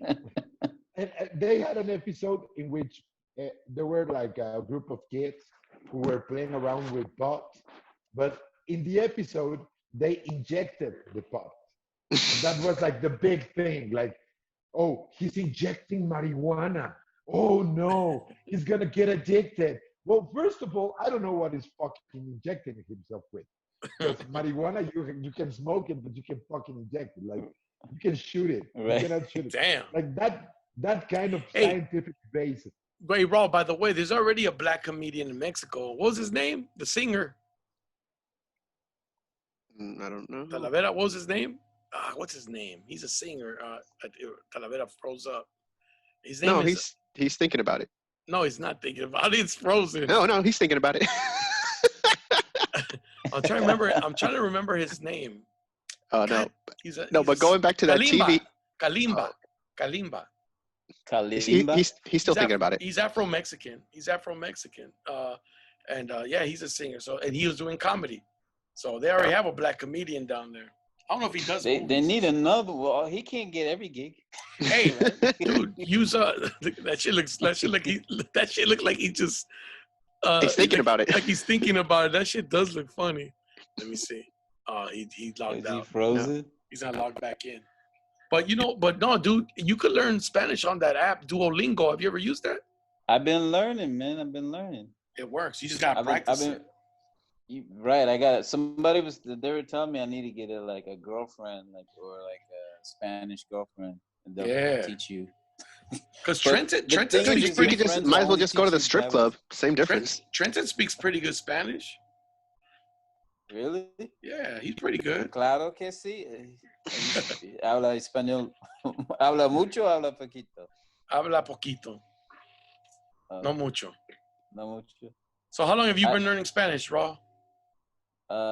Since the lockdown, like a month. This guy's in the color by number stage. Are you staying out in Yeah, LA? what I learned. Are you out here in LA? Yeah, Right I'm out in Santa Monica, man. I was right there when I saw all the looting and stuff in Santa no Monica. shit. No shit. Yeah, I was like riding my bike past that stuff, and I was like, let me get off the street before they think I'm one of them. I know, right? Fuck, that's some scary shit, dog. Yeah, because you see it happen, dude. It was like Then you look, it's fast. But then you look and like all of them are Mexicans coming out of the stores.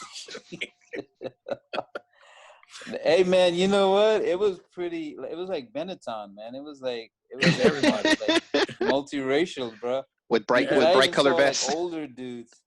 Really? You saw some older dudes doing it? I saw some older dudes. I was like, what is this old ass doing looting?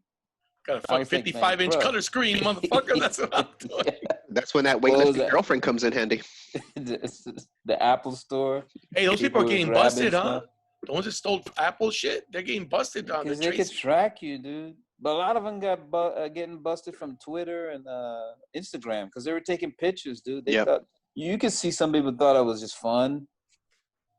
It was like, this is like, I never looted before. Put it on my bucket list. So people, they didn't look like some look like professionals, like they were being. But there were some cars like pulled up like Mercedes, and they'd send a group of people out. That's crazy. That was crazy. Looked like they got paid to go grab stuff. They organized that shit. Yeah, they did. That was some organized. Like, remember when the cops were in Santa Monica, they said, fuck it, we're going to Long Beach today. Like, the police the police is distracted over there. Let's hit up. Dude, yeah, the cars would stop. Dudes would run out with bags. They'd fill them up, and then they'd come back. I was like, damn, this is some crazy shit. Like, I didn't see this shit in 92, man. It wasn't organized like that. Nah, it was just pure anger, and now they're like, "Yo, we're gonna sell some of this on eBay." Yeah. No, like you said, Cisco is opportunistic. They took advantage of the opportunity. Yeah, I mean, those weren't the protesters; those are fucking just opportunists, dude, trying to get it in. They didn't even know. What was the craziest shit you saw on the looting and stuff? This ain't looting, but that's the craziest thing that made me laugh for days, because everybody was holding signs, and it was Santa Monica. So this one chick had an iPad. She had an iPad holding up like the sign saying Black Lives Matter. But I was like, it was just like I logged or whatever, had her sign on the iPad, like an iPad, and she kept switching it. Like kept turning different things on the sign. I was like, this bitch got an iPad? Like she didn't even write it on like. So it was kind of like a display of saying different things, and I thought that was like a marquee and shit. Like she had like a walking marquee and shit. Yeah, like she holding up her iPad, and every now and then she'd switch it to the it would like say something here, and then it'll like scrolling. Like what were we playing? Charades, bitch? What the fuck? What was it? What's that shit called? I know what you're talking about. I know they gave it to me. Yeah, exactly. Dude, that just reminds me of like back in the day when they used to have belt buckles, and then you could like type in the saying on your belt buckle or whatever. Oh yeah. Damn. So you saw that shit cracked me up. I was like, wow, this is really like advanced protesting right here, man. And that was a white girl? What was she? And it was a white lady. Like Lululemon looking white lady wearing Lululemon pants and stuff. Looking like Mrs. Roper and shit. Looking like Mrs. Roper. Yeah, exactly. Soccer mom and shit out there protesting. Oh, dude. Yo, you know what's weird too? Santa Monica's dope, dog. Santa Monica is cool, but some of these people, like, they like. I remember when I was doing stand up like about 10 years ago. A lot of my material was about Santa Monica and people like crossing the street and stuff like that when they see me. And I see that's every now and then still happens. And I saw some of those people with the Black Lives Matter signs. I was like, bitch, you just last week you crossed the street and you saw me. Those are those really left liberal motherfuckers, dog. We talked about that. So you have your white right wing Protestant racist motherfuckers that, you know what I mean? And then you have your left wing liberals that say the right shit, but when it comes down to it, they don't feel comfortable being the only white girl in a room full of black people. You know what I'm saying? Like, right. So they just Yeah, say there's a lot of that. They say the right thing when it's opportunistic. Yeah, no, but even a lot of them, they're just there to like observe and collective. Like, I think of like this Malcolm X speech was like, all these people out here, like you can't think that all of them are for you. Some of these people out here in this crowd, like they're enemies. They're just been planted in here to get more information. They might, be and say they're for it, but no, they're really out here just collecting information and just, waiting to see what side of the fence they feel the opportunity is going to be better for them. Well, CIA did that shit in the civil rights movement, bro. Yeah. There was an Asian dude. The Black Panthers. Yeah, there was an Asian dude that I can't remember the name, but I saw a picture. I was Googling something and guns and stuff. And it came up, and he was supposedly like in cahoots with the Black Panthers and supported them. He'd stand out there with them holding signs, but the motherfucker was an infiltrator for the CIA. Like a double agent, huh? Yeah. So he was inside. Or a snitch, as we say in the streets. But but they had the yellow some shit. That the Black Panthers, and then the Asians had their own organization. I can't remember what it was called. I ran into the article. Yellow Tigers. The Killer Bees. The Yellow Swans. Just not even threatening. Not even. The Yellow Swans. Oh shit! It's the Yellow Swans, dog. Hide everything. Run. These motherfuckers is fast. That's fun. Nah, but it was as far as being, I had never been that like I was here. I mean, I was younger when the first protests, like in '90, like Rodney King one, I was here then. But this was like right outside, dog. Damn. That was weird. Yeah, like, 92. You saw people up and down the streets. And 92 was in the hood. Where were you staying back then? Yeah. I was in the valley. Oh yeah, I was staying in North Hills. All you saw was the smoke from Los Angeles, huh? Yeah, we didn't even, the valley wasn't even about nothing, man. They were like, people were still skateboarding and shit. Yeah. The valley was not that threatening, but so how old, LA was crazy. How old were you when you moved out to LA? Well, you moved out here. Oh, when I first came here, I was like 14. So you went to high school out here? Yeah. Okay. Out in the valley? Yeah. I liked it because when I first moved here, I was like in New Jersey. Okay. Like when we left Trinidad, we like what you see on TV, you get excited. Oh, we're going to America, but what you see is like Saved by the Bell and all that shit. You see like cool or like nice scenery. Yeah. And then we went to New Jersey, dog, and it was like the suburbs and shit. Like, you see this? Yeah, this is like smelling piss in elevators and shit. Like what part of Jersey did you guys move to? East Orange. It was like straight up ghetto, dog. East Orange, like, that's crazy. Once upon a time, a long time, I was a kid. Kind of, I'm not gonna say I dated, but I used to talk to a girl that was visiting from out there. She was from, I think, East Orange. She went to like Lincoln Memorial High. Was it Lincoln Memorial High, or something like that? It was East Orange High, but we also had Nassau. Okay, I don't remember. Yeah, but Lauryn Hill, like a lot of rappers came, like Naughty by Nature was there. From up there. Queen Latifah. Lauryn Hill, Queen Latifah lived in the same building as me. No, really? Shit. Yeah, Dana Evans. Okay. She that's her real name? That's her real name. You dropping over here? Dana Evans or Owens? Dana Evans, you know you hear me. Bitch. You should have called me, bitch. That's funny. Why'd you put me in your videos? Dude, we didn't know her. She was old. I used to think Queen Latifah was cute, bro. Oh, hell yeah. I still think Queen Latifah's cute. I used to think she was pretty. I like the big woman. I don't know. What made you stop? Because she ain't playing for your team. Yeah, because you know you ain't got a chance, bro. You look like not like you do, not like you did. Like you did, not like you did, but when you're like, now I know I did. Now there's that 1% chance, that 0.5% chance is gone. Not zero. Yeah, not zero. Now it's completely zero. Like minus zero. Yeah, but I would but she was like. No, but it was. She was rapping ladies first. ladies first. All that shit. Yeah, Who you calling a bitch? UNITY? Yeah, all that shit. yeah.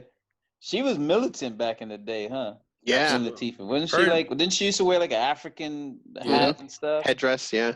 Her and Moni in the middle, dog. Yeah. Moni in the middle. Yeah. Where you at? Only in the middle. In the middle. You remember Yo, all what that you shit? guys think about? I don't want to sound like an old person, but what you guys think about hip hop now? Like Gucci Gang, Gucci Gang, Gucci Gang. Like Yeah, how that's not- how that's it's not- changed. It's not my shit. It's not my shit, dude. You know, I love hip hop. I love rap, and like, yeah, it's easy to just be like, like I hate this and I hate that. But you know, I don't hate it. But Mhm. I mean, even like you were saying, like that Gucci Gang stuff, that Little Pump, I don't dig it. Like that 69 character, Daniel Hernandez, I don't like him, Yeah. but I can understand why kids get pumped up when you listen to that music. Because even when I would hear it, I'm like, oh damn, like I can understand why people get pumped up to this. I don't dig it, but I Right, understand it. But I mean, you know what? Yeah. I mean, I pick and choose, and I like, you know, like, I like what I like. Sounds corny, but I mean, I'm digging the way hip hop is right now. Oh, they don't like Kwame. Kwame Brown. No, Kwame. It's the man we all know and love. Kwame. I used to like Kwame, bro. I The know. rhythm. I used to like the song The Rhythm. Damn, you going way back, man. Kwame. OMTV 'Cause he had Raps. that funny hair. He had that Yeah. hairdo, right? And he had the polka The dots. slope. Yeah. Yeah. He used to be like, yo, my name So- ain't Taco Emilio Opaco. Kwame, boy. I constantly tell Cisco, I'm like, all right, when hip hop first started, like when it first came out, Mhm. a lot of it was like lame. Like a lot of it was like, because, you know, they're first coming out. So not everything was like, I mean, yes, there was like Big Daddy Kane That's and, true. you know, so a lot of it's like, you know, it's like It's your first corny. impression. It's corny. Yeah, it was corny. And then, but I think about it now, it's like, you know what? Like some of it, I like that corny stuff. Like some of it, like, you know, MC Mhm. Hammer and all that. Like, yeah, it might have been corny at the time, but I dug it. Like I dug it at the time. But and it was even now, party music, dog. yeah. It was And even about now, it's dancing. like there's like corny. Like they used to have the Fat Boys back in the day. They used to have like what else? Third Bass back in the day. And so like Mhm. now they have like, you know, comic-y, gimmicky stuff now too. I used to like, Yeah, but you're right. But they still got Kendrick, and they still have. So it's like we forget like there was corny shit back then, and it didn't make it like Snow in Farmer. yes. No. I know shit about that. Dang, I like Yeah. it, boom boom I don't down. even know what the fuck he's saying. Well, they remade that shit That's- into a reggaeton song, dude. Yes, they did. Somebody did it in Oh, Spanish. really? Was it Daddy Yankee or somebody redid it, right? Oh my goodness, I want to say it was J Balvin. Oh, probably not one sure. of those guys. Yeah, dude. It's like Don't quote me on it. Nah, fuck But it. like Facts I don't was a matter. big like I used to like 3 times dope. That was a little the rapper I liked. 3 times dope, man. Which Yeah. one was he? The What does it greatest sound- what man does it sound alive. like? I felt it was like the greatest man alive. Fuck it. That was one of the big songs. I don't even know all the lyrics. But I used to like him. He had that song and he had called Funky Dividends. And he was talking about the Oh, yeah. girls are always after your money. I think you played that one for me, right? Yeah, yeah. Funky Dividends. Funky dividends. What about you, Rawle? What are you into right now, or what were you into back then, or into now? Oh, and, well, back then I like to. I would like. I was just about to mention one of the white rap groups. It was House of Pain. I'm the king. Okay. Like, Mhm. They're from what out was the here. one? Those Jump motherfuckers are around. from out here. They're from out here and Oh, shit. they I from Jim- didn't I'm the even know cream of the that. crop. I never I eat rest- a pig because a pig is a cop. Cop. I'm better yet a Better yet, a Terminator. Terminator. Like Arnold You know- Schwarzenegger. You know, Try to I play me nigga, out huh, like if my That name was beat was Swigger. bumping. You know what song I can never stand was I was saying here come the hot stepper word. Turn. Never I'm the liked- lyrical gangster. Turn it up. I never liked that Word. fucking song. I never liked that fucking song. Dude. Dude, but you know what? I want to say that was like my introduction to reggae. And then once I got into reggae, I started like, dude, you know, reggae is like a cousin of rap or Dance hip hop. hall. Yeah, dance hall. And then Well, from that, reggaeton too. yeah. But then even from that, like I would get into soca, I would get into like Belize music, I would get into like all kind of stuff Right, just right, off right. that. Yeah, dude. Yeah, It's, like Go I ahead. grew up on dancehall though. Like when you're a kid in Trinidad, we used to get in trouble because they want you to listen to soca, and we would all sneak off and be going to the Jamaican dance hall parties, and we'd be listening to like Sean Paul. All these dudes have been around forever. Sean Paul he been playing music since he was like 17, dog. Yeah. And you'd be listening, you would sneak off, and then my parents used to be like, "Why are you not listening to soca? Like, what's with this reggae music? It's like it get all mad at you. And then bad enough, you listen to Sean Paul, like the whitest Jamaican. Yeah. Well, I mean, why not Buju Banton? Buju Banton I listen to. Why not Elephant Man? This fool's internet connection dropped. Okay. I was listening to his man. He sent me a message on WhatsApp. So what are you listening to now, or what do you dig right now, Rawle? Now I'm listening. Right now, I've been listening to like a lot of I hate to say it, but these Nigerian kind of pop. Oh, okay. Really? Like this stuff is dope, man. Because it's almost kind of like Trinidad, but it's like / American. I think it's gonna be like Davido, like K-pop or some shit. But the Nigerian version, yeah. Pop. I don't know what you call it. K-pop. This guy. Nigerian pop or whatever. No, have you ever listened to K-pop? No, I can't go out like that, man. I think because I'm still straight.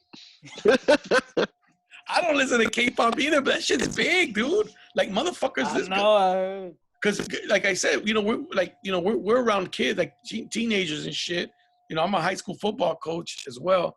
So some of these motherfuckers are like, "Oh, coach, you listen to K-pop?" I'm like, "Fuck no, I don't listen to no damn K-pop." Like you said, I'm still straight.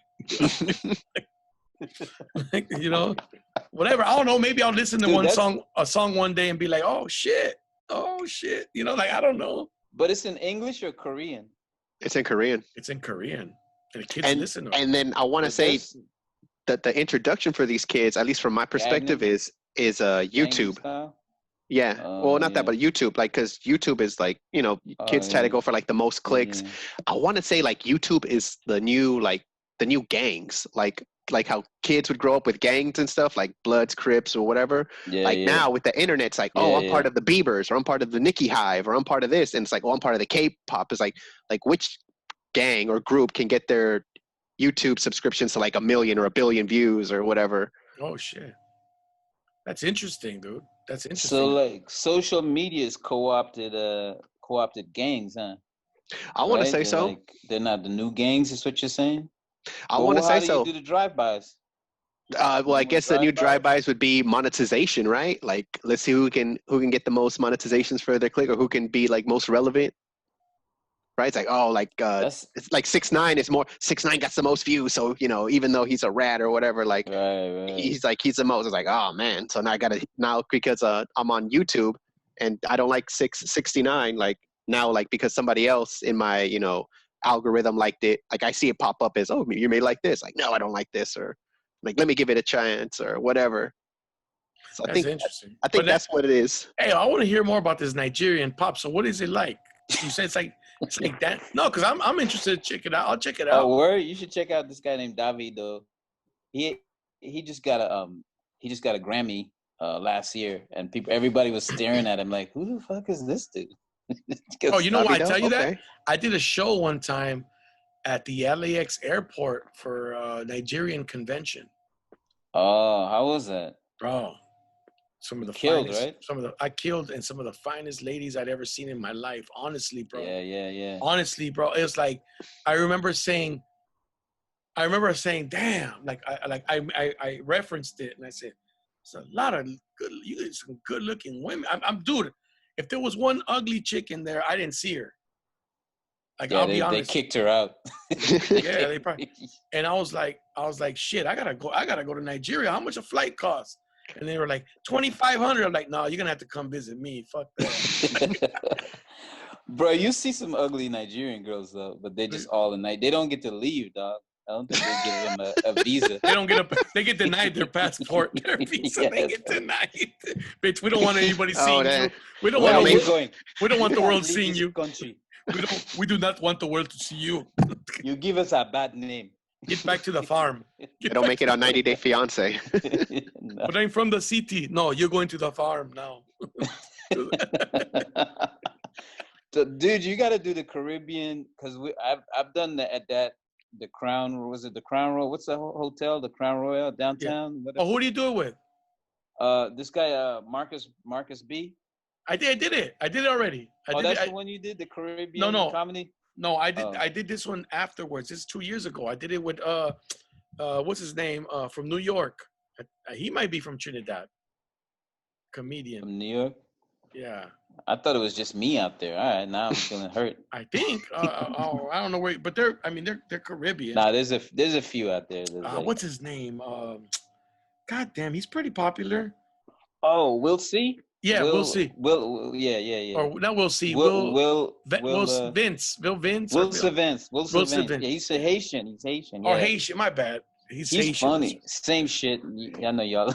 Him and then Trix from Canada. Trix. Oh, dude. Yeah. He the host?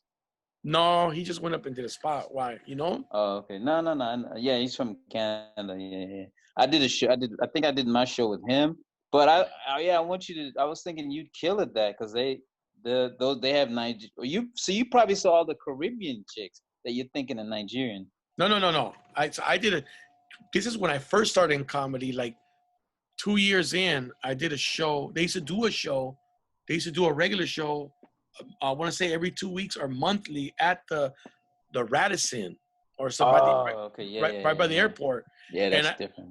And it just so happened that the Nigerian convention was, I think I did it a couple of times, but the one time the Nigerian convention was there and they brought them all in. They all came, they started coming in for, entertainment, and I got to do it. And I was like, damn, I was like, shit. Every time they walk, I was like, God damn, man, shit, where all these chicks come from? And they dress up for those shows too, man.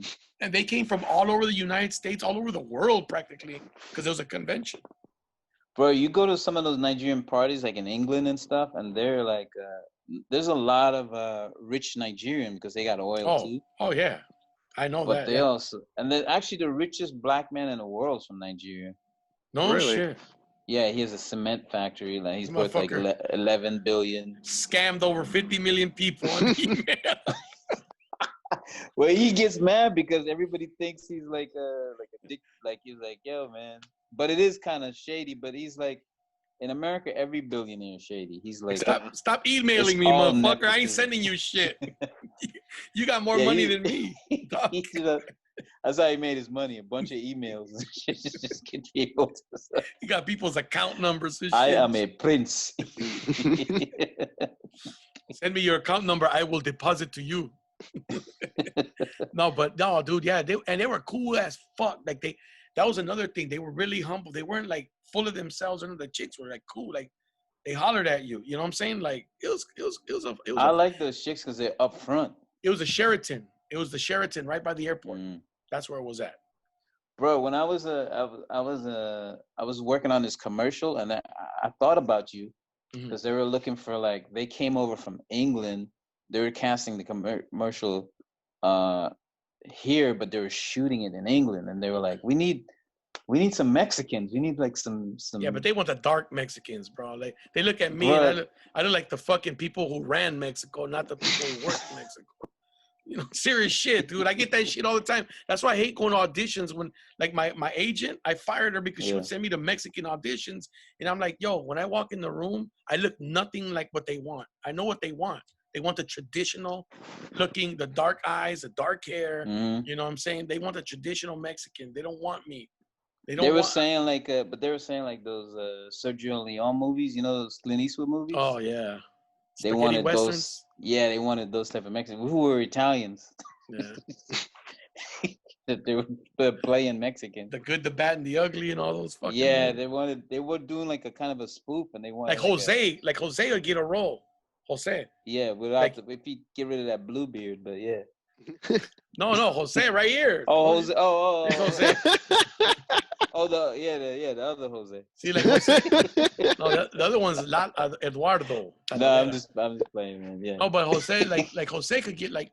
Yeah, he's more traditional looking. Like they'll give him like me. Every time I walk in the room, everybody look like Jose, and then I'm fucking sitting there, and I'm like, yeah, I ain't getting this shit. I go, this is not what they want. But then I got that commercial for Tecate Light where they flew me to Mexico City. But then I tell you, the whole cast in the background was white. Bro, everybody, when they do this, like when I was watching Mexican TV, all the Mexican people look like they got them from Spain. They all look white. They didn't look like the people working. The soap operas. Yeah, the soap operas. Yeah, all this. I was like, I was like, yeah. And then also the billboards. I was like, oh shoot, everybody's like Anglo. Where that Mexican chick at? Yo, she don't work at the Hilton. Right. And even the people working, like all the brown people were doing all the like manual, they're like service work. Yeah. They're all like under 5'4". And all the managers, they're all indigenous. But they were the coolest people. And they were like, those are the hardworking people, bro. Those motherfuckers will break their back for you, dog. Honestly. Like that's why like construction companies and all, like you always like, it's funny because you always hear like white dudes saying, man, my best fucking workers were those Mexican dudes. And I know it wasn't Mexicans that look like me. It was the Mexicans that were that look like me. More like Jose and shit. Those motherfuckers bust their ass, dude. And they're from Mexico. Is that what happens with this podcast? Is like Jose do all the hard work? I do all the hard work. Far from it, dude. It's Cisco over here does all the hard work. Dude, it's fucking shit. I try to bust my ass. We do. I just post up and then comment a couple of dick jokes, a couple of misogyny jokes, racist jokes, rape jokes, get it in and out. Hey, we've been recording since Wednesday, huh? We've been podding every day. So Wednesday, Thursday, Friday, Saturday, Sunday. Every day, bro. I do it every day. Hey, what else are we gonna do? It's a fucking pandemic.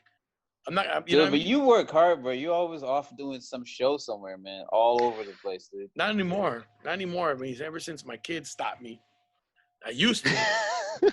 My kids are like, blame it on them. My kids are like, I'm growing up without a father. Give me that guilt trip.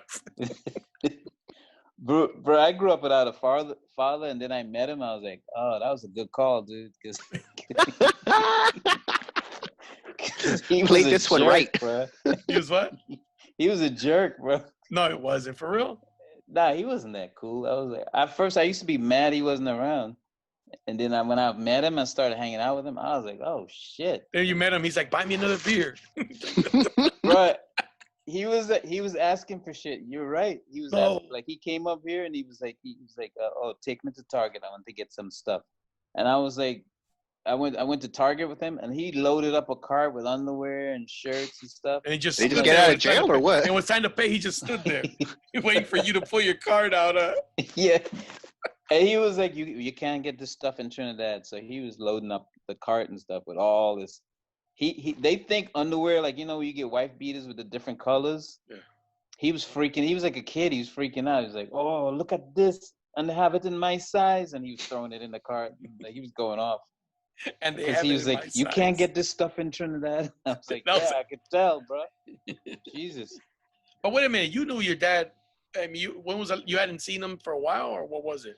When we came, my mom and dad got divorced. So when we came to America, like, after a while, I just didn't see him.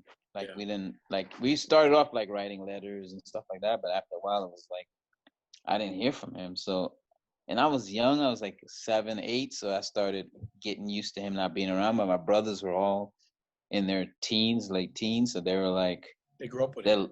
Yeah, and they were like, oh, he was great. He used to buy us toys for Christmas, and he used to take us to school. I was like, that's just regular dad shit. What are you talking about? You ever talk about this on stage? That's funny as fuck. Like, he used to bathe us. He used to fucking read us bedtime stories. It's like the bare minimum. The bare minimum, dude. Is like it passes. Bro, they act like he's a superhero or something. I'm like, he used to say grace. Every now and then he bought groceries. Oh, dude, and that's the fun. And you know what? I constantly tell Cisco this. Like, our trauma is like the funniest shit. Like, because that's comedy. Like, you share that with somebody else. It's like, man, my mom was a bitch too.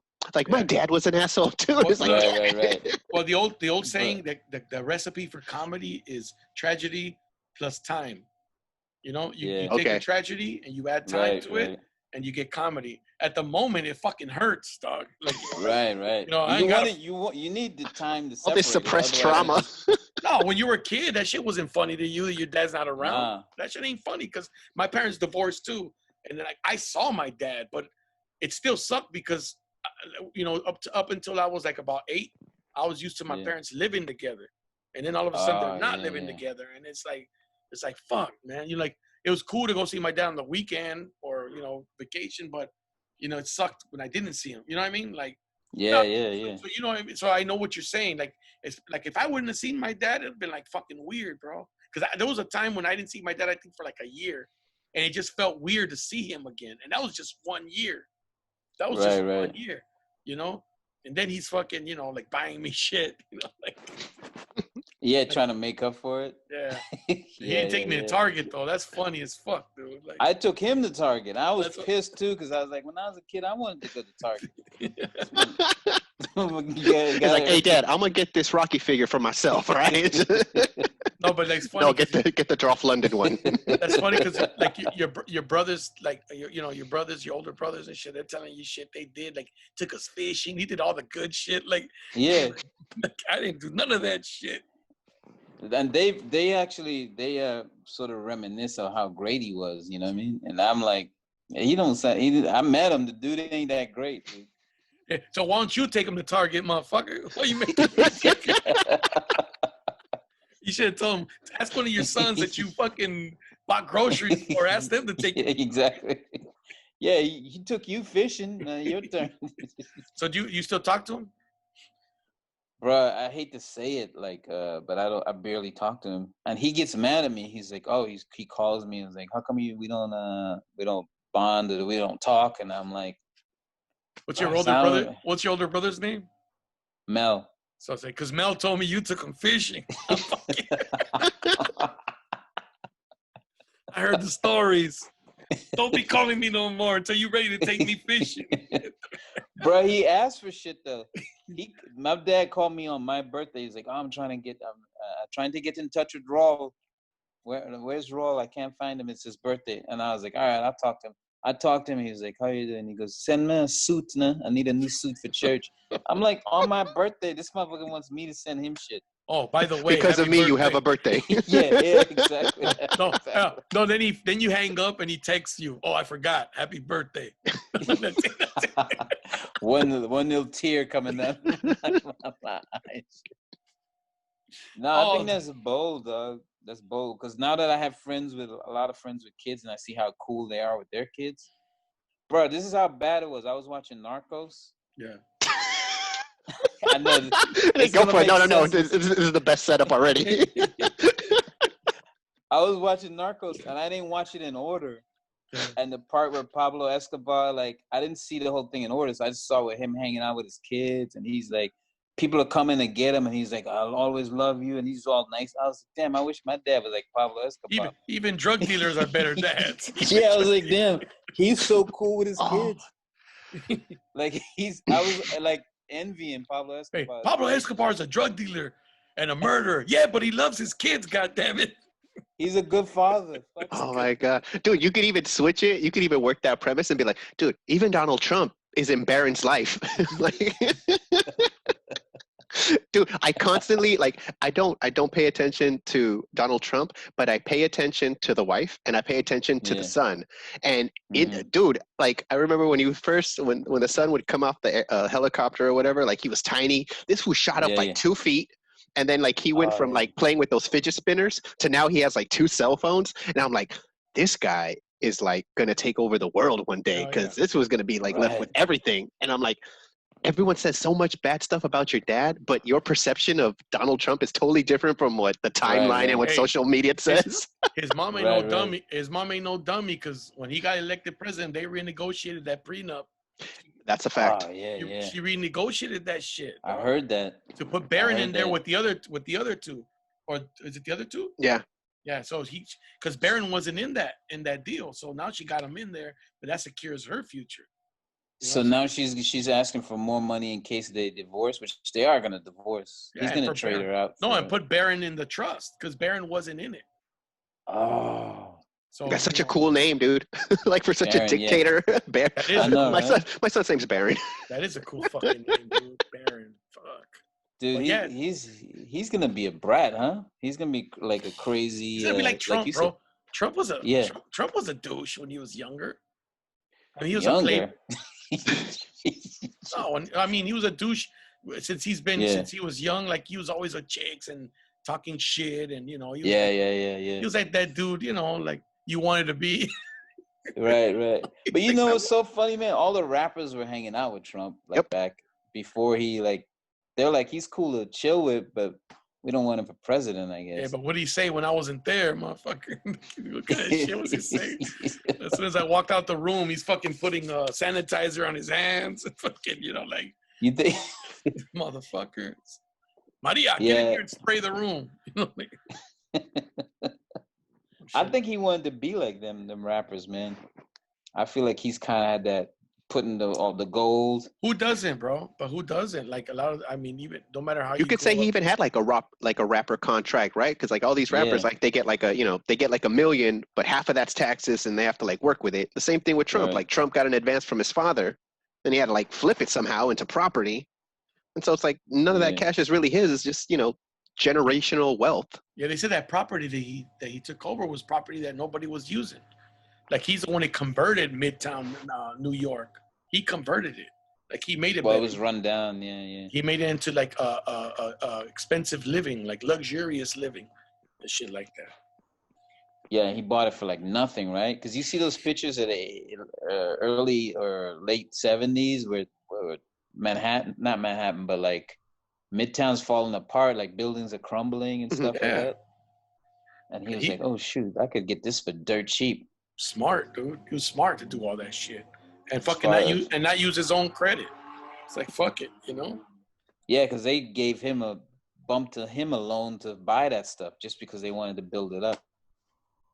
Dude, gave him tax breaks. Hey, anybody else could have done it, dog, and he's the only one that stepped up and did it. I give him that, but fuck all the rest of the shit. That's all the other stupid shit he says and and does. It's like, oh, dude, just like honestly, like I wouldn't give a fuck about him being president. If it just wasn't for the stupid shit he says, man. Like, why can't you just be like every other president and be fucking discriminate like in private? In private, exactly. That's exactly what I was gonna say. Because every president does it. Right. I'm sure fucking Obama had his little prejudices about shit. You know what I'm saying? Like everybody with his daughters and stuff. Yeah, maybe. Yeah, everybody has it. Fucking Trump's is just way out there. Like we used to diss George Bush, and I'm like, fuck, George Bush actually used to make me laugh, dog. I didn't vote for him, but he was he was a fool, dude. He was good material. Yes, he was good material, man. Great material. But I don't know. Had he lived in this era of Twitter and all that shit, had he been the president? He'd get roasted too. But like, I wonder if he would be tweeting like Trump. That's what I'm saying. Like, I don't know, man. Maybe. I don't know. Maybe. I don't know. I don't think his dad would have allowed him. His dad would be like, act like a goddamn president. You know what I'm saying? Like, Twitter was around. Obama used Twitter to get votes, but he didn't tweet while he was. It seems like you wouldn't have time to do that shit being the president. He was following a bunch of porn stars though, because one of my favorite things to do. Yeah, Obama? One of my favorite things to do is go on Twitter, and I'll check out Drake's page, and I'm like, let me see who Drake's following. I'm like, oh, she's hot, and she's hot, and she's hot, and she's hot. So let me go to Obama's page and let me see who he's following. I was like, what the heck? Freaking Sarah J and Obsession and freaking what's the other one? Isla Fox. And I was like, damn, he's following all these. They're following him. His official count. He was following them. He was following them. Okay. Yeah, but maybe they were contributors, dude. They contributed to his campaign. Yeah, the sperm bank, the spank bank. Hey, but you think possibly like Obama could be that dude that's like pulling strings somewhere behind the curtains, like with Antifa and shit like that? Like, could he be? I don't know, man. Could he be that dude? Like, we gotta get this motherfucker out of there. Like, I'm gonna do what I can. You know what I'm saying? You know what? Nowadays, I'm not even surprised if I find out things about a lot of politicians and what they because when you meet actors, and it's not the same, and you see somebody like a movie star and you go, their persona is so nice, and then you meet them and you realize, this person's kind of a jerk. I think comedians are the same, bro. They're fucking assholes. Me, yeah, exactly. So we know that your public image is different to your personal image, your personal reality behavior. So I think politicians are, because they talk so slick. I don't know. Obama had a thing where he came off authentic though, so I think he was a better actor than the rest of them. So you kind of believe him. I kind of want to believe Yeah, politicians are politicians, bro. But I think they have a side that they will show you, and then the side that did not. That's just human nature. Yeah. And I don't mind people being a human being, though, but it's just when you're, like, divisive and, like... I mean, like, have you ever felt, like for you, okay, have you ever felt, like, has it ever got to you where people, like, come up to you or whatever, and they recognize you and shit, like, at a certain time, or even now, you know, in the past or now, and where you were just like, fuck, enough is enough, man. Like, I'm just trying to enjoy myself here, or I'm trying to do this, and people were bothering you. It was ever a time where that happened? Here's the deal. I wasn't that famous. I mean, I felt like I was famous enough. But I mean, people recognized you and shit, right? Right. What I'm saying, with people I think even now, people, because Cool Runnings and stuff runs on cable all the time, and it's like during the pandemic, it just was streamed a lot. But I think so once a day, I would say, if I go outside, somebody will say something. But I feel like that's just the right amount, or like twice a day, maybe. Okay, so that's my point. My point is this. I'll say like that shit was happening 100 times a day. Well, that's what I was saying. I remember I was outside outside of Hooters. So I was talking to Cuba Gooding Jr. Okay. And I ran into him. I love Cuba. But this was like 10 years ago, right? So, and he's and people kept driving by, pop, show me the money. Like, this is already past the movie, dog. And I was like, and he was taking it like normal. Yeah. And I was kind of annoyed, and I wasn't even him. I was like, man. And part of me was sort of, to be honest with you, afraid of fame, that level of fame. Because I was like, that's going to be a pain in the ass. Yeah, I think in my mind. Do you know what his new catchphrase is? Because it isn't "show me the money," and it isn't radio, and it isn't Snow Dogs, it isn't Boat Trip. His new slogan is "suck that baby's dick." Hey, Rawle. So what was that? Hey, Rawle. So what? That's a fact. Yeah, that's his saying. That. Yeah, that's his saying. Yeah, he's at parties and he says, "Suck that baby's dick." He says, Eddie has a KFC hat, like KFC bucket on his head, and he was smizzy, like totally drunk, like toasted, huh? Yeah, they got his ass on fucking camera saying that shit. See, that's the thing you gotta worry about nowadays, right? Don't you think? His dad used to live down in Rosarito, dude. Oh, really? Yeah, they opened like a little jazz club down there because he's the singer, right? Yeah, his dad's a singer. His dad was the one that sang "Everybody Plays a Fool." No way, really? The original, right. Yeah. Oh, snap. What was that? The main ingredient? What was that? Yeah, the main ingredient. Yeah. Cuba Gooding Senior. Cuba Gooding Senior, the originals, Cuba Gooding. Yeah. Damn. So he sang "Everybody Plays the Fool." That was the hit of the main ingredient. And then Neville, the Neville brothers sang. What's his name? Neville. The Neville brothers. Aaron Neville. I think he sang. Aaron Neville, yeah. Like he redid it later on, but yeah, the original was fucking Cuba Gooding Senior, bro. And but yeah, so somebody I knew him and was working with. He was a photographer, and he was trying to get me to go down there and meet with him so that I could do comedy shows at his jazz club that he was doing down there. So he was doing. Does he pay good? I don't know. I don't know what happened, bro. Honestly, I lost contact with that guy. And like, it's like, people always tell you shit and pitch you ideas. Yeah. And then it's like, yeah, well, let me know. I'm down. Just, where you want me to meet, whatever. And they never call you. And it's like, oh, man, they're having trouble. It's like, oh, fuck, of course. Dude. They're having trouble. That's like the classic excuse.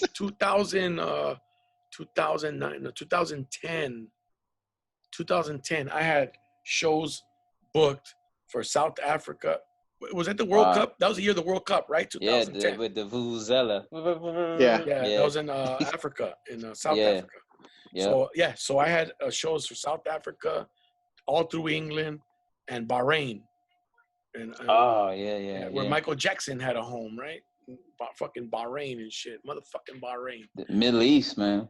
All that shit, all those fucking shows got canceled.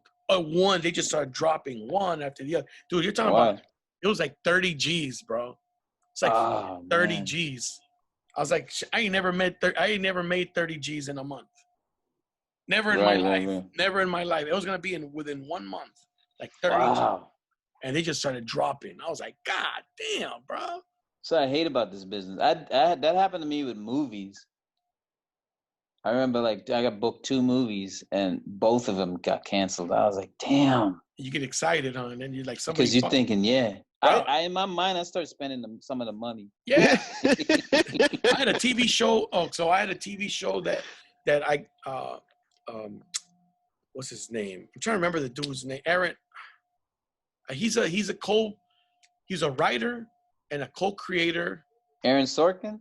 No, from 2.5 Men and 2.5 Men and what's the one? Two Chicks? Two Broke Girls. Two broke girls. Yeah, Chuck Lorre? Not Chuck Lorre, the other guy. Oh, okay. Dude, this guy started on the Love Boat back in the day. So anyways, Damn. he wrote this. He sold this pilot. He sold the pilot to ABC, and it was supposed to be about this Canadian chick that is here, that comes here with a passport, but then overstays her visa, and then she moves in with a Mexican American family. So she's the only illegal in the house. You know, that's what the show. That's funny. So here's the switch. The white girl's illegal. Yeah. Yeah. So I wrote. I me and a buddy, I brought him in. Freeze Love got me in with him, and we wrote we rewrote the script, the pilot, because he wanted it to be more authentic. So I took out all the selling oranges jokes and shit like that, you know, all the fucking standing on the freeway cliche jokes. and shit. Yeah, I just took all that shit out, redid it, and he fucking loved. He was like, dude. He goes, if this gets picked up, I hope you're not doing nothing, right? If they decide to shoot this, I hope you're not doing nothing. And I was like, shit. He goes, I hope they don't pick it up. I just got too much on my plate already as it is. I'm like, fuck, motherfucker. Why you bring me to fucking do all this shit? And then you fucking, you know, and then you're like, nah, fuck that. I don't want to do this.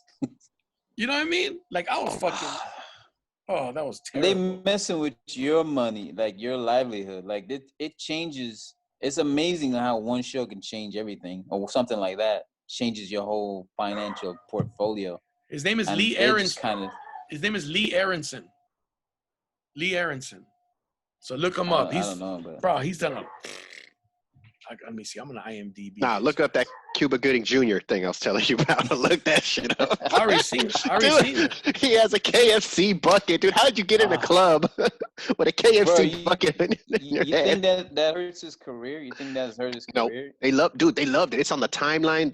They love radio. They love Snow Dogs. They just love it. They love Cuba. Like, I remember watching Cuba off of when Coming to America, when I was like, hey, that's Cuba Gooding Jr.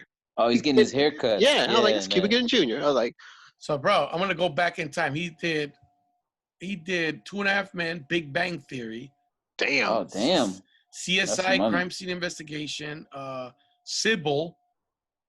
Okay. Grace Under Fire, Murphy Brown, Charles in Charge, Who's the Boss? Whoa. And The Love Boat. Damn. So, he might be right. He got too much on his plate, man. But you know that shit hurt, dog. Dude, those TV land checks must be coming in then. Hell yeah, bro. Because you were gonna be in it too, as well as. No, I was just gonna be a writer, like a writer on the show, dude. Even a junior. You know how much a junior writer makes? How much? For a TV show, they say junior writers make $8,000 a week. What? Damn. Yes. Shit. Per season, right? Per season. So 22 weeks or whatever, or 23. Is it 22 weeks per season?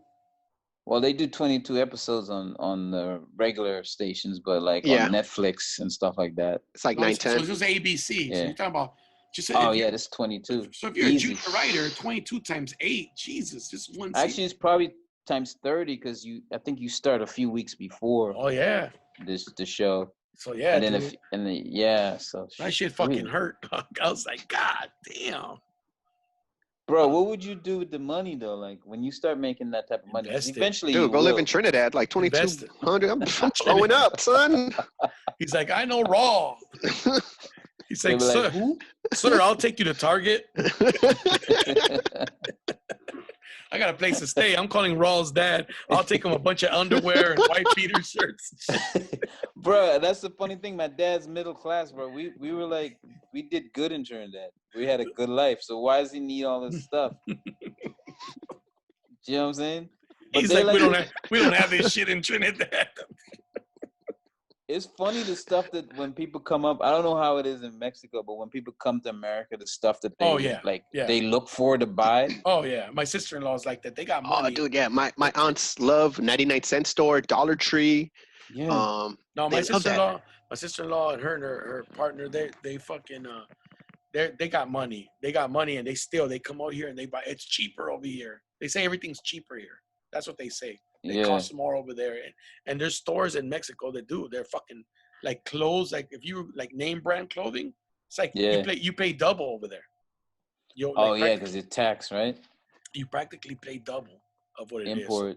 So they'll buy their Coach bag and all that shit here, even though that shit's expensive. That's true. I'm just get an imitation. They don't know the difference in Mexico. Fuck. Hell no, homie. I'm already getting a bootleg piñata. I'm not getting a bootleg purse. That's it. You ever go you go overseas and you try to buy Coca-Cola, something simple, and it's like €7. You're like, what? McDonald's, McDonald's in fucking London, McDonald's was like, I remember it came out to like $14. I was like, God damn. Yeah. I should just went back to Pret and got a sandwich. Or fly back, get it, and bring it back over. Yeah, dude. What'd you eat in Holland? Oh, in Holland, I ate like they have pancakes. Like, you know how they have pancakes, but it's like dinner or whatever. Time? Oh, okay. Yeah, it's like some kind of like a dinner time pancakes. No shit. I ate a lot of French fries. They love. Are they better? Are they better over there or what? I thought it was good. I ate a lot of gyros. Yeah. Heroes. Gyros, gyros, gyros. They got the white sauce. They're Greek. Yeah. Those are Greek, right? Right, but they were tearing that up. I was eating. You don't want to spend your money, so you eat a lot of the foods at train stations and stuff. We were gonna fly to Amsterdam because there was a flight from London to Amsterdam for cheap, right? 29 pounds when I was there. 29 pounds, which was like $40-$50 when I was there, like $45. So one way, it was one way. So it would have been $90. But I told like the guy, there was another comedian. I said, look, man, are you here to fucking sightsee or are you here to work? I said, I'm not here to spend money and be stressed. If there's a show for us in Amsterdam, let's go. But I mean, I could come back and sightsee another time, bro. I'm trying to get some gigs so I can fly back and forth. Honestly, I mean, that's what I was there for. I didn't have to, right. I didn't have time. I didn't take a lot of money, so I didn't really have to. But when I started making money in the shows, I mean, it was already like too late. I was like the first week was just getting to know, and then the second, because I was there 15 days. So the first week I was getting to know everybody, and my buddy Jason Rouse was hooking me up with gigs, and I was getting into a lot of the places that a person like me wouldn't have got into unless I knew somebody. Quite honestly. Right. And so then the second week I was there, that's when I started getting all my gigs and getting paid like £100 here, £200 there. I was like, fuck. Yeah. And it was like $1. 1 pound was $1.70 when I was there. Right. So, really? Damn. Yeah. So it was like 100. It's still kind of high. It's still like that. It's like 135 now, which is low, but still high. And the cool thing over there, you headline the show, you only do 20 minutes. Yeah. You didn't even got to do an hour. Bro, what did you think of the British comedians? Because I had my own take on that. There was the best ones were not from England. The best comedians I saw were from Canada, to be honest with you. Yeah. There was a guy named Stuart Francis. Irish. Stuart Francis, he does one-liners. Right. Reginald's from Atlanta. Right. You know, I mean, yeah, I feel like their comedy was like, I feel like they were more, I saw like really, it's either you're really, really good, which is like 3%, and everybody else was like really crappy. I mean, like really bad. But what do the real good ones talk about?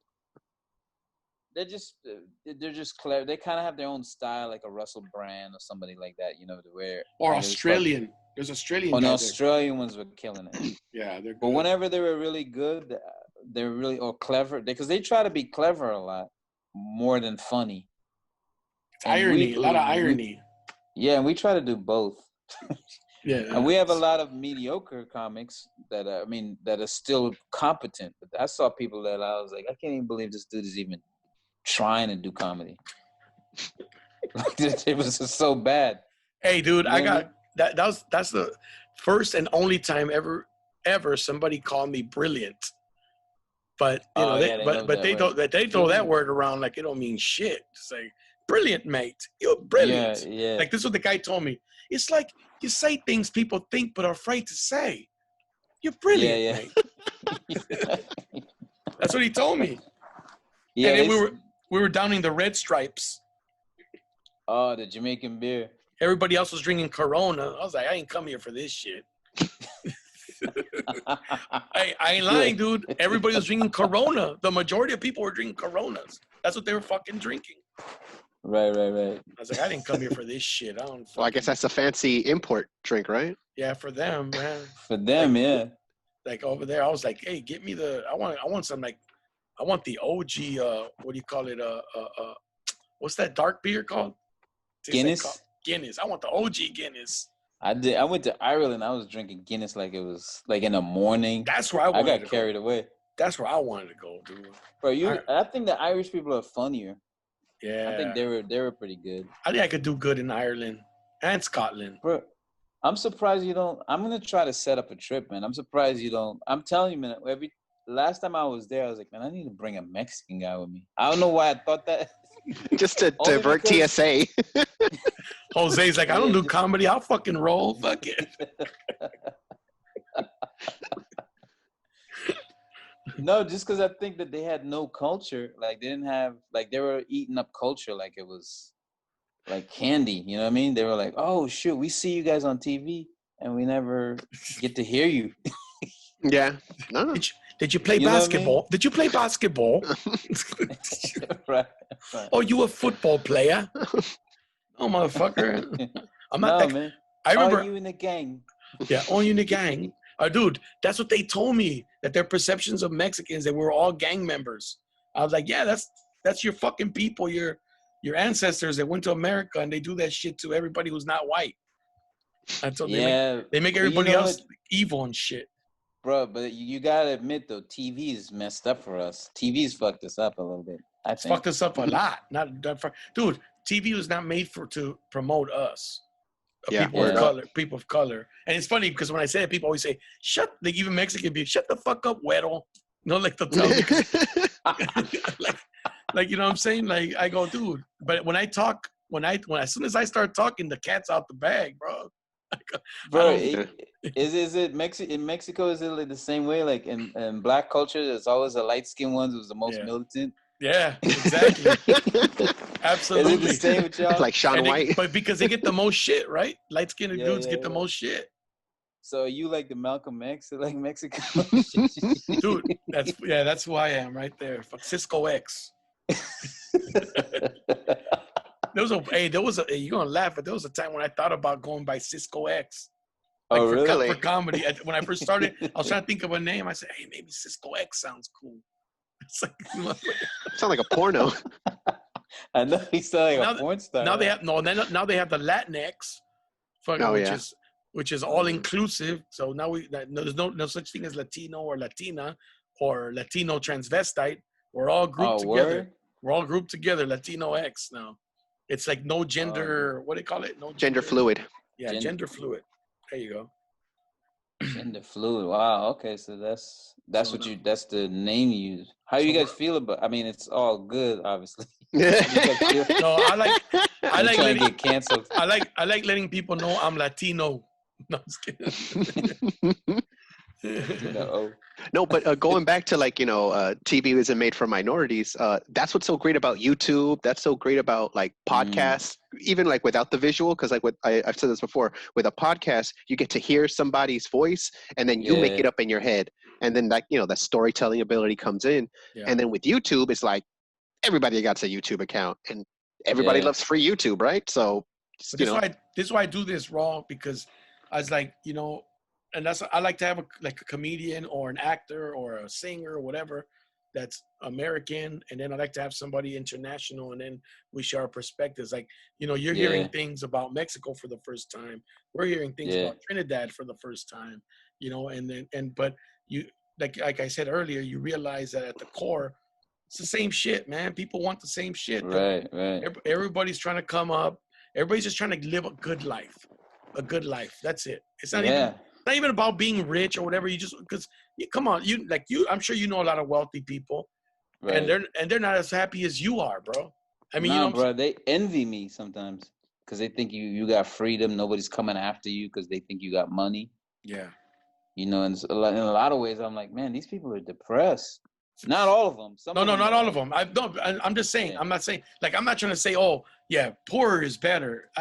People always think that. No, I'm not saying that. But sometimes the grass is not greener, and it just depends on the circumstances. So sometimes, like I said, I've been around people who have a lot of money, and I'm like, this motherfucker's an alcoholic and drug addict. I'm like, so what? You know, he's got issues. Like I'm not. You know what I'm saying? I should be the one on fucking drugs. I'm the one with like problems. You know, like right. But then again, you know, I've never had a shitload of money, so how do I know how I would handle those problems? Like I know how to handle poor people problems because I've been poor my whole life. But fucking rich people problems, that's a whole different level, dude. That's federal prison and shit. Like you don't pay, like you make $1 million and you owe $250,000 in taxes, and you're like, I ain't giving them no $250,000. Fuck them. Right. And now you're in prison. Now you're in prison for not giving them the money.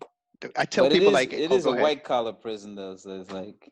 Yeah, but still, prison is prison. I don't want to be locked up. Fuck that. Yeah. No, I tell people, like, if I was to win the lottery, like, I wouldn't know what to do myself. Like, I'd probably die within 2 years or something because I wouldn't know what to do with all that money. Like damn, that's dark, bro. No, I'm serious. It's like I don't like that's what the depressing, heck, man. dude. Like, I'm kidding you not. Like right now, like you don't want to know what I would do for like a full tank of gas, my cell phone bill paid for the next 3 months. Like, right.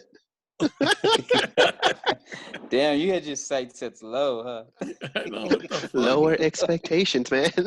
You hit the lotto. I think I could handle it, but I mean, I just don't think I don't think I'll be happy. Like my life feels really, but I'm not married or nothing, so maybe people think it's not a complete life. But I don't know, man. I like my freedom. I like the fact that I could, when just me booking 2 commercials in a year, I'm feeling like, man, I'm living the greatest life. I'm traveling wherever I want. I'm doing shows when I do shows overseas and they pay you to go there and stuff.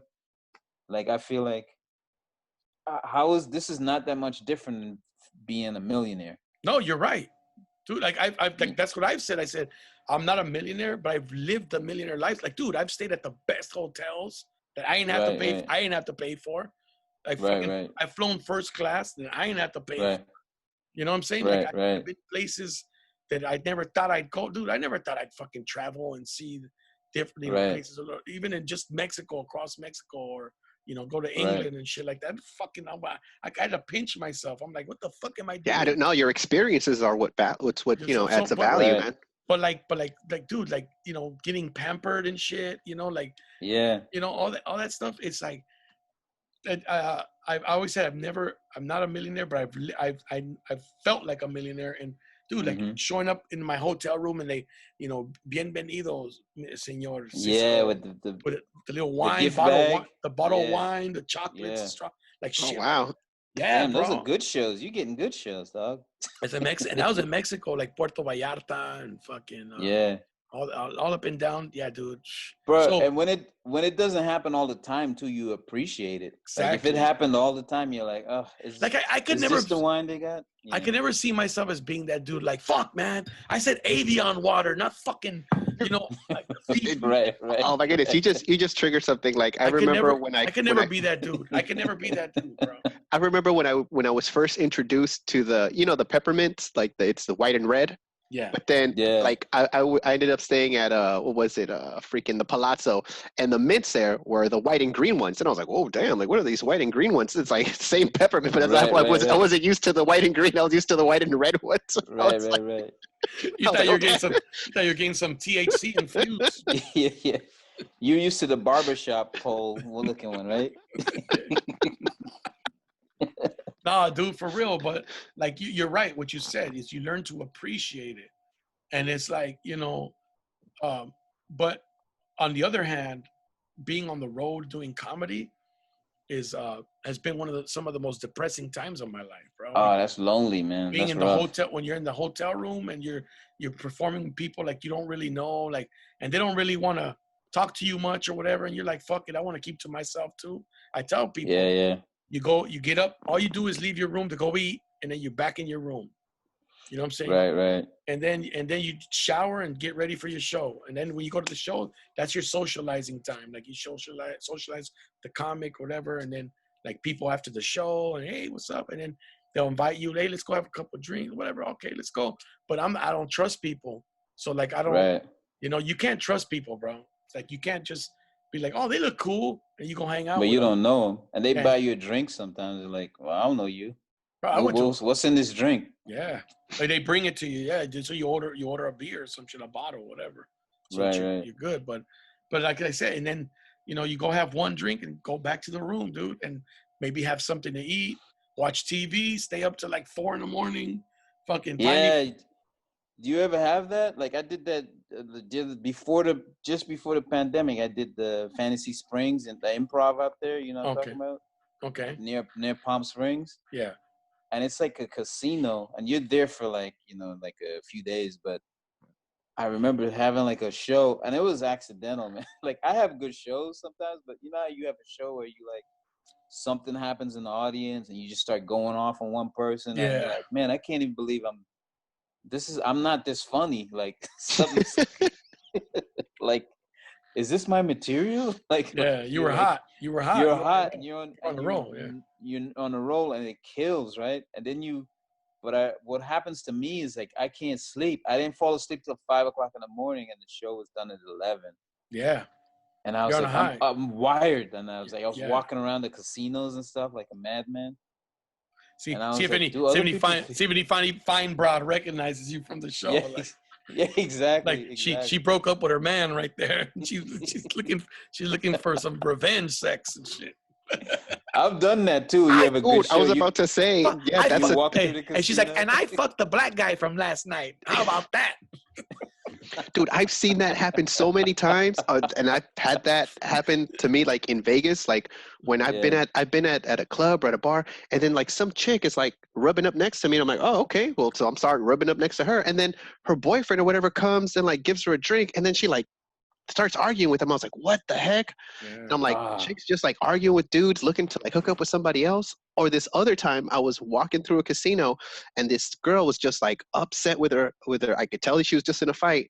And then we're literally walking in the same elevator, going to the same floor. And she's like, she's like, what do you like? She's like, are you following me? She's like, no, I'm on the 20-something floor too. She's like, oh, are you over here? And I was like, I don't know if this is a setup or not. This is like too good to be true. I ended up going the other way. But that's what you say. Well, I thought I was gonna ask you the same. You following me? Like, yeah, I'm a virgin. Don't dude, but I've seen some crazy stuff happen at the casinos, like with other couples, like just. No, dude, there's been times when there's broads that invite you back to their pad, and you're like, yeah, I don't fucking know you. I don't give a damn how good looking you are. I don't, and you're like, damn. I've risked it a few times though. Yeah, man. You gotta be careful because you don't know if they got an angry ex-old man. You gotta be careful with all that shit, dog. Sometimes when your loneliness trumps your logic. Yeah. You know what I mean? Your horniness. Your libido. Yeah, it's edged out your safety. Oh my goodness. I'm gonna steal that when your loneliness trumps your logic. No, dude, I feel hey, so when you did the Fantasy Springs, who'd you do that with? Oh, there was a guy named Sean Patton. You know Sean? No, I don't Sean. know. He's out of New York. Okay. I didn't even know they had an improv in Fantasy Springs. Oh yeah, man. They book it from this improv, the improv in Hollywood. So you get booked for a lot of the improvs here and there, or what? For a while, I was doing all the improvs when there was the one in Vegas, I've done the one in Tahoe, and that's nice too. Yeah, that's like cool. a whole week. I never been to that one. But they don't pay. They pay all right. They pay like I can't remember. I think I got like 1,500, but you're doing like. So it's kind of like okay, 7 but nights and shit. Well, I did 5 nights. So, dude, I did the 7 nights at the Laugh Factory in Vegas, and that was terrible. You're there. And they don't pay a lot there either. I was like, they pay like $1,000 or something, right? It was like 1,200. Shit, $1,000's $1,000, but nah, bro. Yeah, I know. No, but that's me though. That's me. I'm impressed by like the green and white peppermints. So and your meals are free. But damn. But you gotta go eat like in the fucking lunchroom, like the employees' lunchroom. Yeah. But in Tahoe, you get they give you like 4 restaurants, and you get vouchers, $75 a day per diem to spend, and you don't get much. You get these voucher kind of thing, like they have it on a card, so you like you can't put drinks on it. But I would go to this one restaurant where the guy would sneak the drinks on there. Because I never get past the $75, and then I'm always trying to like feed people around me and shit. Yeah. But when you get the drinks, you go through it fast. You know what I mean? Yeah. You put drinks on there. That's what I would do. That's but dope. It's like when you do those overseas show, man. It's like you feel like, man, look at this hotel. I've never done the military gigs, bro. Like overseas. Well, that's different. That's like you get paid like. You get paid good money. Right? Nah, things like, well, I mean, it's good. It's $100 a day for. Damn. No, but I heard there's some that pay more than that. I didn't do it. I remember they offered me $200 a day, and I was like, that was not enough. I'm like, to risk my life? I'm like, I'm not going for $200. Bro, it's worth. I mean, like, I wouldn't say it's worth it, but you feel these people are so appreciative, man. Like, I felt. I heard you can sell merch like a motherfucker, bro. I heard. Oh yeah. They're just glad to have. Look, bro, they could die tomorrow, so you could tell almost any joke. Yeah, perspective right there. Yeah, they're like, fuck it, we want to hear everything about whatever you got to say. We got, because people were like, you were doing jokes without a mic. You're just in a tent and a couple of outhouses, man.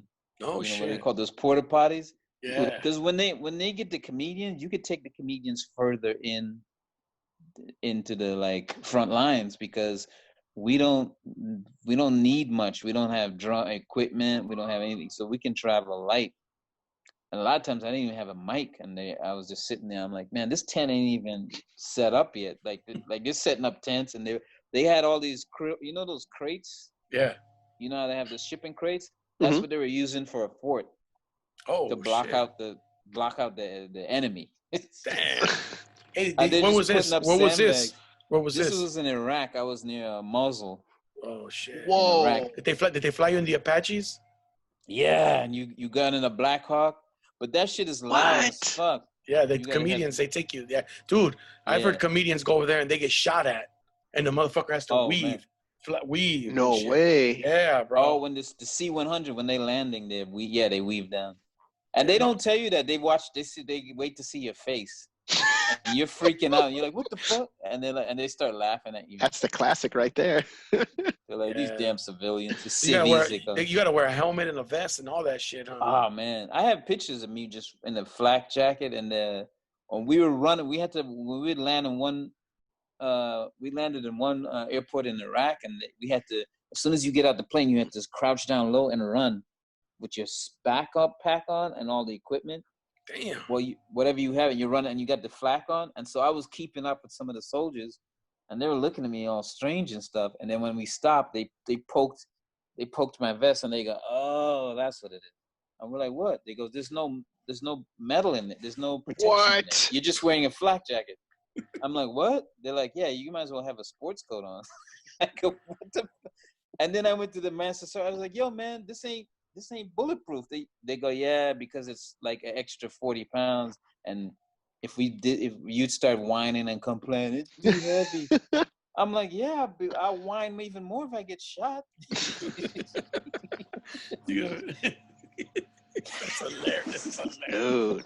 Well, we're gonna wrap it up, gentlemen. Oh yeah, go ahead. We're gonna wrap it up. What were we gonna say, Jose? No, I mean he was in Mosul. Mosul, yeah. Yeah, dude. So that was like a really heavy area, right? Yeah, because 3 weeks earlier they had just taken it. Yeah, and this was ISIS at the time, right? Exactly. Yeah. Oh, that's heavy, man. And there were still like 12 people. I said, "Hey, because you were like about like a few yards away from where it was bombed out buildings." Like, "Hey, there's still ISIS in that town?" And they're like, only about 12 of them. I was like, "Oh shit." And I was like, "How do you know?" Because they're hiding in between bodies and stuff like regular citizens. Whoa. And they're like, "Yeah, they're not." I was like, "Do you shoot at them if you see them?" They go, "No. We let the friendlies, the Iraqi soldiers, handle all the sort of action, like what do you call confrontations, And then when the sergeant left, and after the soldier whispered to me, he's like, "Fuck that, dude. If I see him, motherfucker, I'm taking him out." Oh yeah. Damn, yeah. Oh yeah. Like, No, they will. They will. They ain't fucking around, dude. They're not taking. Yeah, they're like, we have to say that for PR, and they're like, to get that motherfucker out. By the way, here's the medal for your jacket. yeah, But thanks, Rawle, man. Thanks for coming on. man. Dude. Yeah, man. Nice meeting you, Rawle. I Yeah, man, appreciate nice I meeting you appreciate too, you man. spending all this time, 2.5 hours, 3 hours almost. Damn, Dude, we do like 3-4 hours a day, man. that's good, man. It's crazy because we started off at an hour and a half. Wait, we start with an hour and a half, then 2 hours, then 2.5, then 3. It's like, but it goes by. It's like when we hang out after a show and we just start talking. Right, it's like, right. Like, it's 3 a.m. Fuck. Yeah, I gotta get home. yeah, exactly. Or you want to go eat? Fuck it, let's go. Yeah, exactly. Hey man, tell Eduardo, sorry about damn, that's messed up. He had to go, Hey man, he was clowning too much. They came for him. I tell you, it was gonna disappear. They came for him.